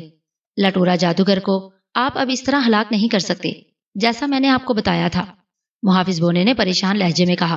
کیا مطلب؟ امرو نے چونک کر اور انتہائی حیرت زدہ لہجے میں کہا۔ میں ٹھیک کہہ رہا ہوں آقا، لٹورا جادوگر کو آپ نہیں صرف نکوشا جن ہلاک کر سکتا ہے، محافظ بونے نے کہا، اور امرو حیرت سے اچھل پڑا۔ نکوشا جن؟ یہ کیسے ہو سکتا ہے؟ نکوشا جن لٹورا جادوگر کو کیسے ہلاک کرے گا؟ وہ تو لٹورا جادوگر کا غلام ہے، امرو نے انتہائی حیرت زدہ لہجے میں کہا۔ آپ خاموشی سے میری باتیں سن لے آقا، میرے پاس زیادہ وقت نہیں ہے۔ لٹورا جادوگر نے تاریک جنگلوں سے سیاہ چمگادڑوں کو بلایا ہے، جو کسی بھی وقت یہاں پہنچ سکتی ہیں۔ ان چمگادڑوں کے آتے ہی یہاں ہر طرف انتہائی گندی بو پھیل جائے گی۔ اس بو کی موجودگی میں نہ میں آپ کے سامنے آ سکوں گا اور نہ ہی آپ کی کوئی مدد کر سکوں گا۔ اب آپ کو اپنی حفاظت کے ساتھ ساتھ باقی سارے کام بھی خود کرنے پڑیں گے۔ اس کے لیے اب آپ نہ اپنی زنبیل کو استعمال کر سکیں گے اور نہ ہی کوئی کراماتی چیز۔ سیاہ چمگادڑوں کی بو سے نیکی کی کوئی چیز اور کوئی طاقت آپ کے کام نہیں آئے گی، محافظ بونا کہتا چلا گیا، اور اس کی باتیں سن کر امرو حیرت سے منہ پھاڑے اسے تکنے لگا۔ یہ جان کر اس کا دل دھڑک اٹھا کہ اس بھوت جنگل میں اسے اب اکیلے ہی سب کچھ کرنا پڑے گا، نہ اس کی محافظ بونا کوئی مدد کرے گا اور نہ ہی وہ یہاں زنبیل کی کسی کراماتی چیز کا استعمال کر سکے گا۔ محافظ بونے کے ساتھ زنبیل کی ہر چیز اس کے لیے ناکارہ ہو جائے گی، اور ان چیزوں کے استعمال کے بغیر امرو نکوشا جن اور لٹورا جیسے طاقتور جادوگر کا کیسے مقابلہ کر سکے گا؟ یہ سوچ کر اس کے دل و دماغ میں آندھیاں سی چلنا شروع ہو گئی۔ خوف سے اس کا حلق خشک ہو رہا تھا، اور اس کے جسم میں بھوت جنگل کے خوفناک پن سے کپ کپی سی طاری ہو گئی۔ آپ میری بات سن رہے ہیں آقا؟ اسے خوفزدہ دیکھ کر محافظ بونے نے کہا۔ ہاں ہاں، امرو نے بے خیالی میں کہا۔ اپنے ہوش و حواس قائم کریں آقا، میں آپ کو جو بتانے آیا ہوں اسے دھیان سے سنیں، ورنہ یہ بھوت جنگل آپ کی یقینی اور خوفناک ہلاکت کا باعث بن جائے گا، محافظ بونے نے بڑے سخت لہجے میں کہا۔ او نہیں نہیں، تم بتاؤ، میں تمہاری باتیں دھیان سے سنوں گا، امرو نے کام کر کہا اور محافظ بونا اسے سمجھانے لگا کہ اسے کیا کرنا ہے، اور اگر میں ایسا نہ کر سکا تو کیا ہوگا؟ امرو نے بڑے خوفزدہ لہجے میں کہا۔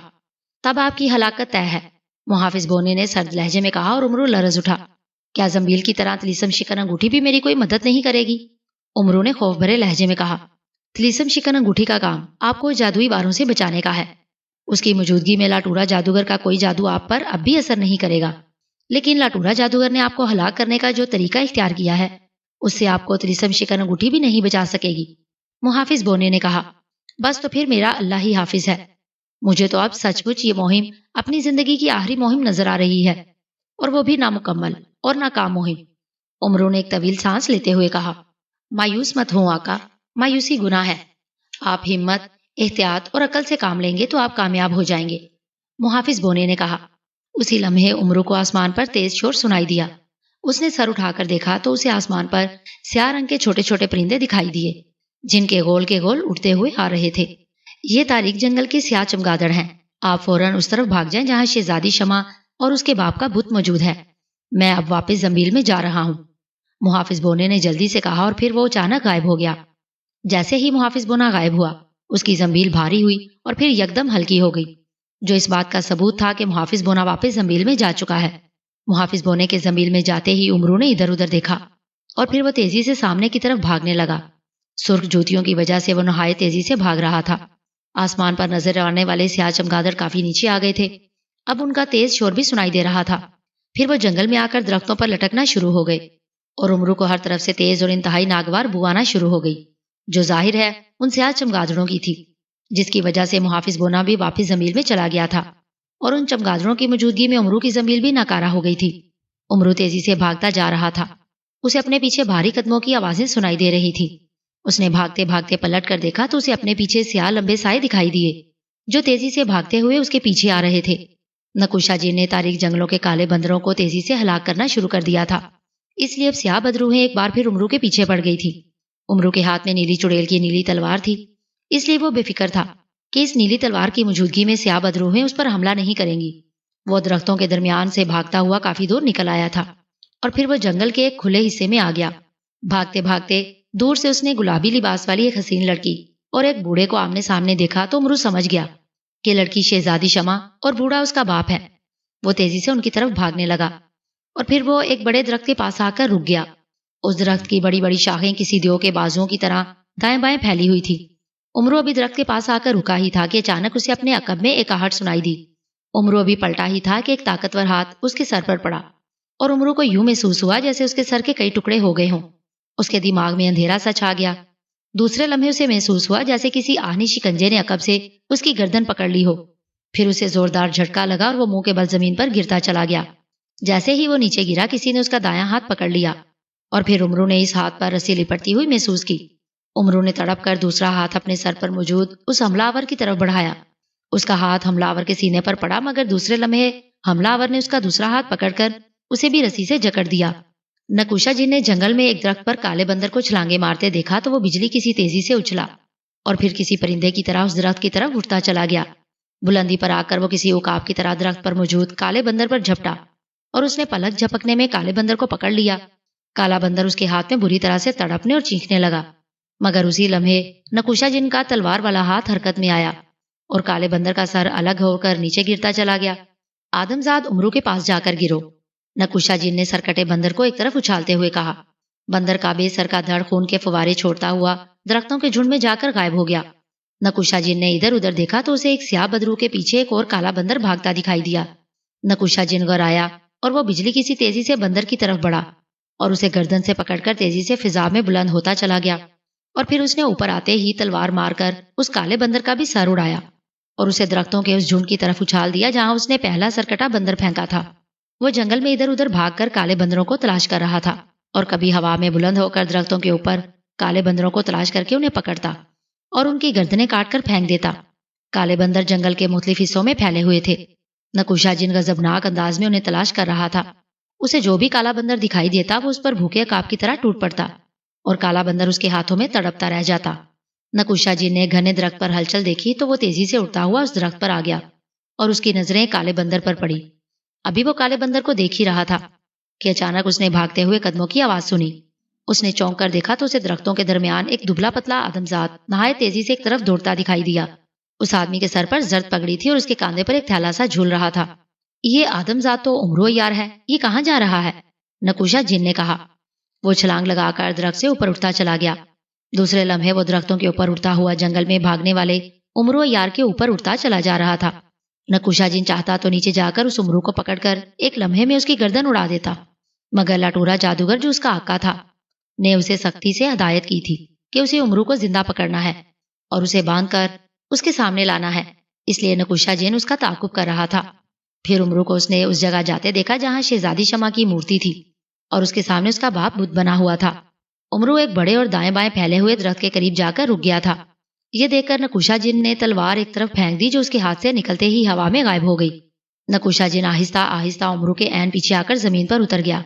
اسی لمحے اس نے عمرو کو چونکتے دیکھا، مگر اس سے پہلے کہ عمرو اس کی طرف پلٹتا نکوشا جن نے اس کے سر پر زوردار ہاتھ مار دیا۔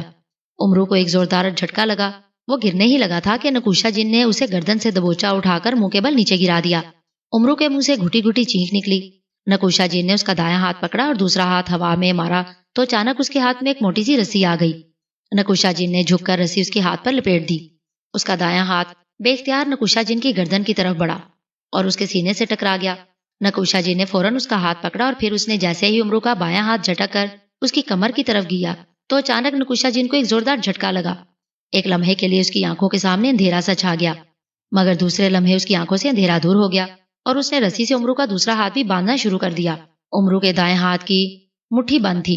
نکوشا جن نے اسے باندھ کر سیدھا کیا اور پھر اس نے دونوں ہاتھوں سے اسے اٹھا کر اپنے کاندھے پر ڈالا اور نہایت تیزی سے لاٹورا جادوگر کی جھونپڑی کی طرف بھاگتا چلا گیا۔ عمرو کو اس نے زندہ پکڑ لیا تھا اور اس کے دونوں ہاتھ بھی باندھ دیے تھے اور اب وہ اسے لے کر لاٹورا جادوگر کے پاس جا رہا تھا تاکہ لاٹورا جادوگر اسے اپنے طریقے سے ہلاک کر سکے۔ عمرو نے آنکھیں کھولی تو اسے شدید گرمی کا احساس ہوا۔ دوسرے لمحے اس نے خود سے کچھ فاصلے پر آگ کا ایک الاؤ دیکھا تو وہ چونک پڑا۔ اس نے سر گھما کر دوسری طرف دیکھا تو اسے وہاں جامنی لباس والا ایک پہلوان نما طاقتور انسان دکھائی دیا۔ عمرو نے غور سے اس کی آنکھوں کی طرف دیکھا تو وہ سمجھ گیا کہ وہ انسان نکوشا جن ہے جس نے لاٹورا جادوگر کے کہنے پر طاقتور آدمزاد کا روپ دھار رکھا ہے۔ اس کے بارے میں محافظ بونے نے عمرو کو پہلے ہی بتا دیا تھا۔ نکوشا جن کے پاس ایک گنجے سر والا نوجوان جادوگر کھڑا تھا جو ایک ہاتھ میں تلوار پکڑے بے حد مسرور دکھائی دے رہا تھا۔ ان کے کچھ فاصلے پر سیاہ تختوں کی بنی ہوئی ایک جھونپڑی تھی جس کی چھت کیلے اور دوسرے درختوں کے پتوں سے ڈھکی ہوئی تھی۔ عمرو بھڑکتی ہوئی آگ سے کچھ ہی فاصلے پر پڑا تھا، اس لیے اسے آگ کی تپش بہت زیادہ محسوس ہو رہی تھی۔ آقا، عمرو کو ہوش آ گیا ہے، اچانک طاقتور انسان نکوشا جن نے تلوار والے سے مخاطب ہو کر کہا، اور تلوار بردار جو لاٹورا جادوگر تھا چونک کر عمرو کی طرف دیکھنے لگا۔ دوسرے لمحے وہ تلوار لے کر عمرو کی طرف بڑھا۔ لاٹورا جادوگر کا چہرہ فتح و کامرانی سے تمتما رہا تھا۔ وہ عمرو کی طرف حقارت بھری نظروں سے دیکھ رہا تھا۔ تو تمہیں ہوش آ گیا ہے عمرو یار؟ لاٹورا جادوگر نے عمرو کے دائیں طرف آ کر اسے حقارت بھری نظروں سے دیکھتے ہوئے کہا۔ ہاں، مگر تم کون ہو؟ عمرو نے جواباً اسے گھرتے ہوئے کہا۔ میں لاٹورا جادوگر ہوں۔ لاٹورا جادوگر نے منہ پھلا کر کہا۔ شکل سے تو تم مجھے پرلے درجے کے احمق اور پاگل معلوم ہوتے ہو، پھر تم نے پاگل جادوگر کی جگہ اپنا نام لاٹورا جادوگر کیوں رکھ لیا ہے؟ عمرو نے مسکراتے ہوئے کہا۔ میں دنیا کا طاقتور ترین جادوگر ہوں عمرو یار، تم یہاں مجھے ہلاک کرنے کے لیے آئے تھے نا؟ لاٹورا جادوگر نے جیسے اس کی بات پر توجہ دیے بغیر کہا۔ تم جیسے پاگل جادوگر کو ہلاک کر کے مجھے کیا ملے گا؟ میں تو ان جنگلوں میں ویسے ہی گھومنے پھرنے کے لیے آیا تھا۔ عمرو نے کہا۔ میں پاگل نہیں لاٹورا جادوگر ہوں، لاٹورا جادوگر نے گھرا کر کہا۔ میں بھی تو وہی کہہ رہا ہوں پاگل جادوگر، عمرو نے کہا، اور اس کی بات سن کر لاٹورا جادوگر کا چہرہ غصے سے سرخ ہو گیا۔ موت تمہارے سر پر کھڑی ہے عمرو یار، اور تم مجھ سے ڈرنے کی بجائے شوخی سمجھ رہے ہو؟ لاٹورا جادوگر نے کہا۔ اس کے لہجے میں قدرے حیرت کا عنصر تھا۔ موت میرے سر پر نہیں تمہارے سر پر کھڑی ہے، احمق پاگل جادوگر، سر اٹھا کر دیکھو، عمرو نے کہا، اور لاٹورا جادوگر نے چونک کر سر اٹھایا، مگر اس کے سر پر کھلے آسمان کے سوا کچھ نہیں تھا۔ اسے اس طرح بکھلاتے دیکھ کر عمرو بے اختیار ہنس پڑا۔ بس ڈر گئے؟ پاگلوں کا دل واقعی بے حد کمزور ہوتا ہے، اور تم تو مجھے پاگلوں کے بھی سردار نظر آ رہے ہو، عمرو نے ہنستے ہوئے کہا، اور لاٹورا جادوگر اس کی طرف خونخوار نظروں سے دیکھنے لگا۔ لگتا ہے موت سر پر دیکھ کر تم اپنا دماغی توازن کھو چکے ہو، اسی لیے تم بہکی بہکی باتیں کر رہے ہو، لاٹورا جادوگر نے کہا۔ تو تم نے مجھے یہاں ہلاک کرنے کے لیے باندھ رکھا ہے؟ عمرو نے کہا۔ ہاں، میں اس تلوار سے بھی تمہاری گردن اڑا دوں گا، اور پھر میں تمہاری تڑپتی ہوئی لاش اور سر کو اٹھا کر اس آگ میں جھونک دوں گا۔ یہ آگ کئی گھنٹوں سے بھڑک رہی ہے، اس میں تمہارا دھڑ اور سر لمحوں میں جل کر راکھ بن جائے گا۔ لٹورا جادوگر نے بڑے شفاق لہجے میں کہا، میں اگر اس قدر آسانی سے ہلاک ہونے والوں میں سے ہوتا تو اب تک سینکڑوں بار ہلاک ہو چکا ہوتا۔ تم جیسے بے وقوف جادوگر اور جادوگرنیاں مجھے ہلاک کرنے کی حسرت لیے میرے ہاتھوں جہنم واصل ہو چکے ہیں۔ پاگل جادوگر، تم تو کیا تمہارا باپ، اس کا باپ اور اس کے بھی باپ کا باپ آ جائے تو مجھے ہلاک نہیں کر سکتا۔ امرو نے منہ بناتے ہوئے کہا، یہ کیا بک رہے ہو تم؟ لٹورا جادوگر نے گھرا کر کہا، بکنا تم جیسے بدبخت اور پاگل جادوگروں کا کام ہوتا ہے، میں تو تمہیں بتا رہا ہوں۔ امرو نے منہ بنا کر کہا، تو تمہارا خیال ہے کہ میں تمہیں ہلاک نہیں کر سکوں گا؟ لٹورا جادوگر نے غصیلے لہجے میں کہا، خیال نہیں، مجھے یقین ہے کہ تم مجھے مار نہیں سکو گے۔ امرو نے بڑے اعتماد بھرے لہجے میں کہا، تم شاید یہ سمجھ رہے ہو کہ تمہارے ساتھ جو نیکی اور روشنی کی طاقتیں ہیں وہ تمہیں مجھ سے بچانے کے لیے یہاں آ جائیں گی، مگر یہ تمہاری بھول ہے امرو یار۔ جس طرح تم تاریک جنگلوں سے کالے بندر لائے تھے، اسی طرح میں نے بھی تاریک جنگلوں سے سیاہ بدبودار چمگادڑوں کو یہاں بلا لیا ہے۔ اس جنگل میں ہزاروں کی تعداد میں سیاہ چمگادڑ موجود ہیں، جن کے ہوتے ہوئے تمہاری روشنی کی کوئی طاقت یہاں نہیں آ سکتی۔ تمہیں میرے ہاتھوں مرنے سے اب کوئی بچا ہی نہیں سکتا۔ لٹورا جادوگر نے حقارت زدہ لہجے میں کہا، اس غلط فہمی میں مت رہو لٹورا جادوگر، یہ درست ہے کہ یہاں مجھے روشنی کی کوئی طاقت تم سے بچانے کے لیے نہیں آ سکتی، مگر تمہارا ایک غلام مجھے تمہارے ہاتھوں سے ہلاک ہونے سے بچا بھی سکتا ہے اور تمہاری موت کا بھی باعث بن سکتا ہے۔ امرو نے کہا، میرا غلام؟ کون ہے وہ؟ لٹورا جادوگر نے چونک کر کہا، نکوشا جن۔ امرو نے کہا تو لٹورا جادوگر بے اختیار چونک پڑا اور پلٹ کر نکوشا جن کی طرف دیکھنے لگا، جو ایک طرف سر جھکائے کھڑا تھا۔ نکوشا جن میرا غلام ہے، وہ تمہاری مدد کیوں کرے گا؟ اور اس میں اتنی جرت کہاں کہ وہ مجھ پر ہاتھ اٹھا سکے؟ لٹورا جادوگر نے امرو کی طرف مڑ کر غضبناک لہجے میں کہا، میری بات پر یقین نہیں آ رہا تو اسے اپنے قریب بلاؤ۔ امرو نے کہا۔ لٹورا جادوگر نے ایک بار پھر نکوشا جن کی طرف دیکھا۔ نکوشا جن، ادھر آؤ، یہ امرو کیا کہہ رہا ہے؟ لٹورا جادوگر نے اس کی طرف غضبناک نظروں سے دیکھتے ہوئے کہا، کیا کہہ رہا ہے آقا؟ نکوشا جن نے اس کے قریب آتے ہوئے کہا، نکوشا جن، تم میرے غلام ہو یا لٹورا جادوگر کے؟ امرو نے اس کی طرف دیکھ کر تیز لہجے میں کہا، میں لٹورا جادوگر کا غلام ہوں۔ نکوشا جن نے گھرا کر کہا، دیکھا، میں نے کہا تھا نا کہ یہ میرا غلام ہے۔ لٹورا جادوگر نے فوراً کہا، میری طرف دیکھو نکوشا جن۔ امرو نے اچانک کرخت لہجے میں کہا۔ نکوشا جن نے چونک کر اس کی طرف دیکھا، پھر اچانک خوف سے اس کا رنگ اڑتا چلا گیا۔ او، یہ کیسے ہو گیا؟ یہ نکوشا جن نے بوکھلا کر اپنے سینے پر ہاتھ مارتے ہوئے کہا، کیا ہوا نکوشا جن؟ تم مجھ سے اتنا ڈر کیوں رہے ہو؟ لٹورا جادوگر نے حیرت زدہ لہجے میں کہا، نکوشا جن، میں تمہیں حکم دیتا ہوں، فوراً لٹورا جادوگر کو پکڑ لو اور اسے الٹا لٹکا دو۔ امرو نے گراتے ہوئے کہا۔ اس کی بات سن کر لٹورا جادوگر بے اختیار اچھل پڑا۔ اس نے حیرت بھری نظروں سے مڑ کر نکوشا جن کی طرف دیکھا ہی تھا کہ اسی لمحے نکوشا جن کسی زخمی چیتے کی طرح اس پر جھپٹا اور اس نے لٹورا جادوگر کی گردن پکڑی اور اسے ایک جھٹکے سے اوپر اٹھا لیا۔ لٹورا جادوگر کے منہ سے بے اختیار چینخ نکل گئی، اس کے ہاتھ سے تلوار چھوٹ کر نیچے گر گئی۔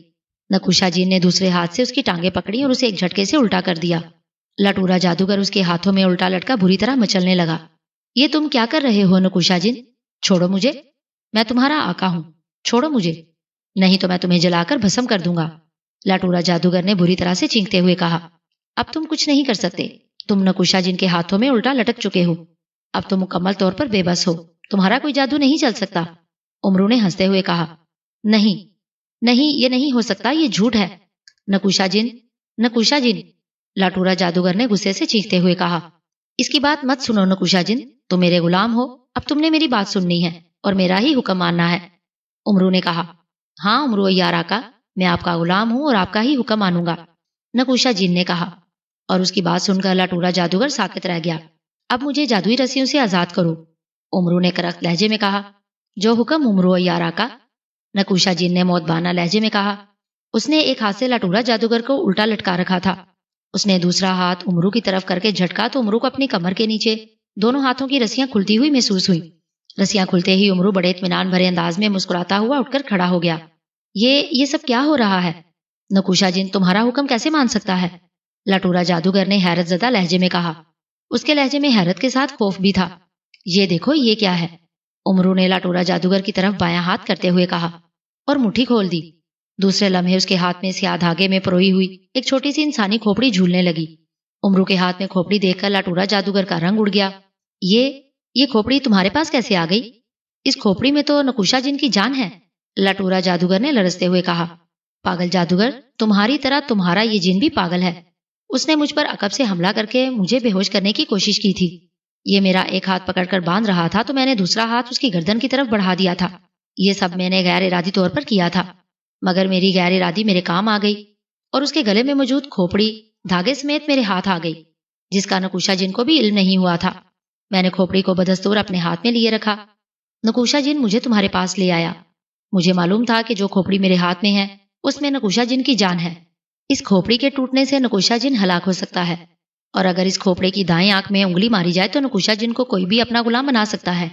میں نے تم سے باتیں کرتے ہوئے اس کی کھوپڑی کی دائیں آنکھ میں انگلی ڈال دی، جس سے اسے فوراً پتا چل گیا کہ اس کی طلسماتی کھوپڑی میرے قبضے میں ہے، چنانچہ یہ میرا غلام بن گیا۔ امرو نے اسے تفصیل بتاتے ہوئے کہا۔ یہ سب کچھ اسے جاتے جاتے محافظ بونے نے بتایا تھا۔ امرو کو محافظ بونے نے یہی کھوپڑی حاصل کرنے کے لیے کہا تھا، جس سے امرو پریشان ہو گیا تھا کہ وہ نکوشا جن کے گلے میں موجود طلسماتی کھوپڑی کیسے حاصل کر سکتا ہے، مگر پھر واقعی قدرت نے خود ہی اس کا ساتھ دے دیا، اور اپنی جان بچانے کی کوشش کرتے ہوئے وہ کھوپڑی بغیر کوئی تگودو کیے امرو کے ہاتھ میں آ گئی تھی۔ لٹورا جادوگر اب نکوشا جن کے ہاتھوں میں الٹا لٹکا تڑپ رہا تھا۔ اب وہ نہ امرو پر جادو کر سکتا تھا اور نہ ہی نکوشا جن پر۔ وہ امرو کی منت سماجت کرنے لگا، امرو کو لالچ دینے لگا، اور امرو بھلا اس موقع کو کیسے گنوا سکتا تھا۔ لٹورا جادوگر نے امرو کو بتایا کہ اس کی جھونپڑی کے نیچے ایک بہت بڑا خزانہ ہے، ابو فرقان کے ہیرے بھی اسی خزانے کے ساتھ ہیں۔ خزانے اور ہیروں کا پتہ چلتے ہی امرو نے نکوشا جن کو حکم دیا کہ وہ لٹورا جادوگر کی گردن توڑ کر اسے آگ میں پھینک دے۔ نکوشا جن نے اپنے طاقتور بازوں سے لٹورا جادوگر کی گردن توڑ دی اور اسے بھڑکتی ہوئی آگ میں پھینک دیا، اور لٹورا جادوگر کی لاش اس آگ میں جلنے لگی۔ امرو نے نکوشا جن کی کھوپڑی توڑ کر اسے بھی ہلاک کر دیا۔ ان دونوں کے ہلاک ہوتے ہی جنگل میں بت بنے شہزادی شمع اور بادشاہ سلامت اصلی حالت میں آ گئے۔ امرو نے لٹورا جادوگر کی جھونپڑی میں جا کر زمین کھود کر خزانہ اور ابو فرقان کے ہیرے نکالے، اور پھر وہ ملک شام کے بادشاہ اور شہزادی شمع کے پاس آ گیا، جو حیران و پریشان خود کو اپنے محل کی بجائے جنگل میں دیکھ رہے تھے۔ امرو نے انہیں ساری حقیقت بتائی تو وہ اس کی باتیں سن کر حیران بھی ہوئے اور خوش بھی۔ پھر امرو نے انہیں سرخ نگینے والی انگوٹھی کی مدد سے واپس ملک شام ان کے محل میں پہنچا دیا۔ محل میں آ کر بادشاہ سلامت نے امرو کو ڈھیروں خزانے انعام میں دے دیے، جنہیں پا کر امرو خوشی سے نہال ہو گیا۔ وہ کئی روز ان کا مہمان رہا اور پھر سردار امیر حمزہ سے 1,00,000 سرخ مہروں والی اشرفیاں لینے کے لیے لشکر کی طرف روانہ ہو گیا۔ وہ خوش تھا، بے حد خوش۔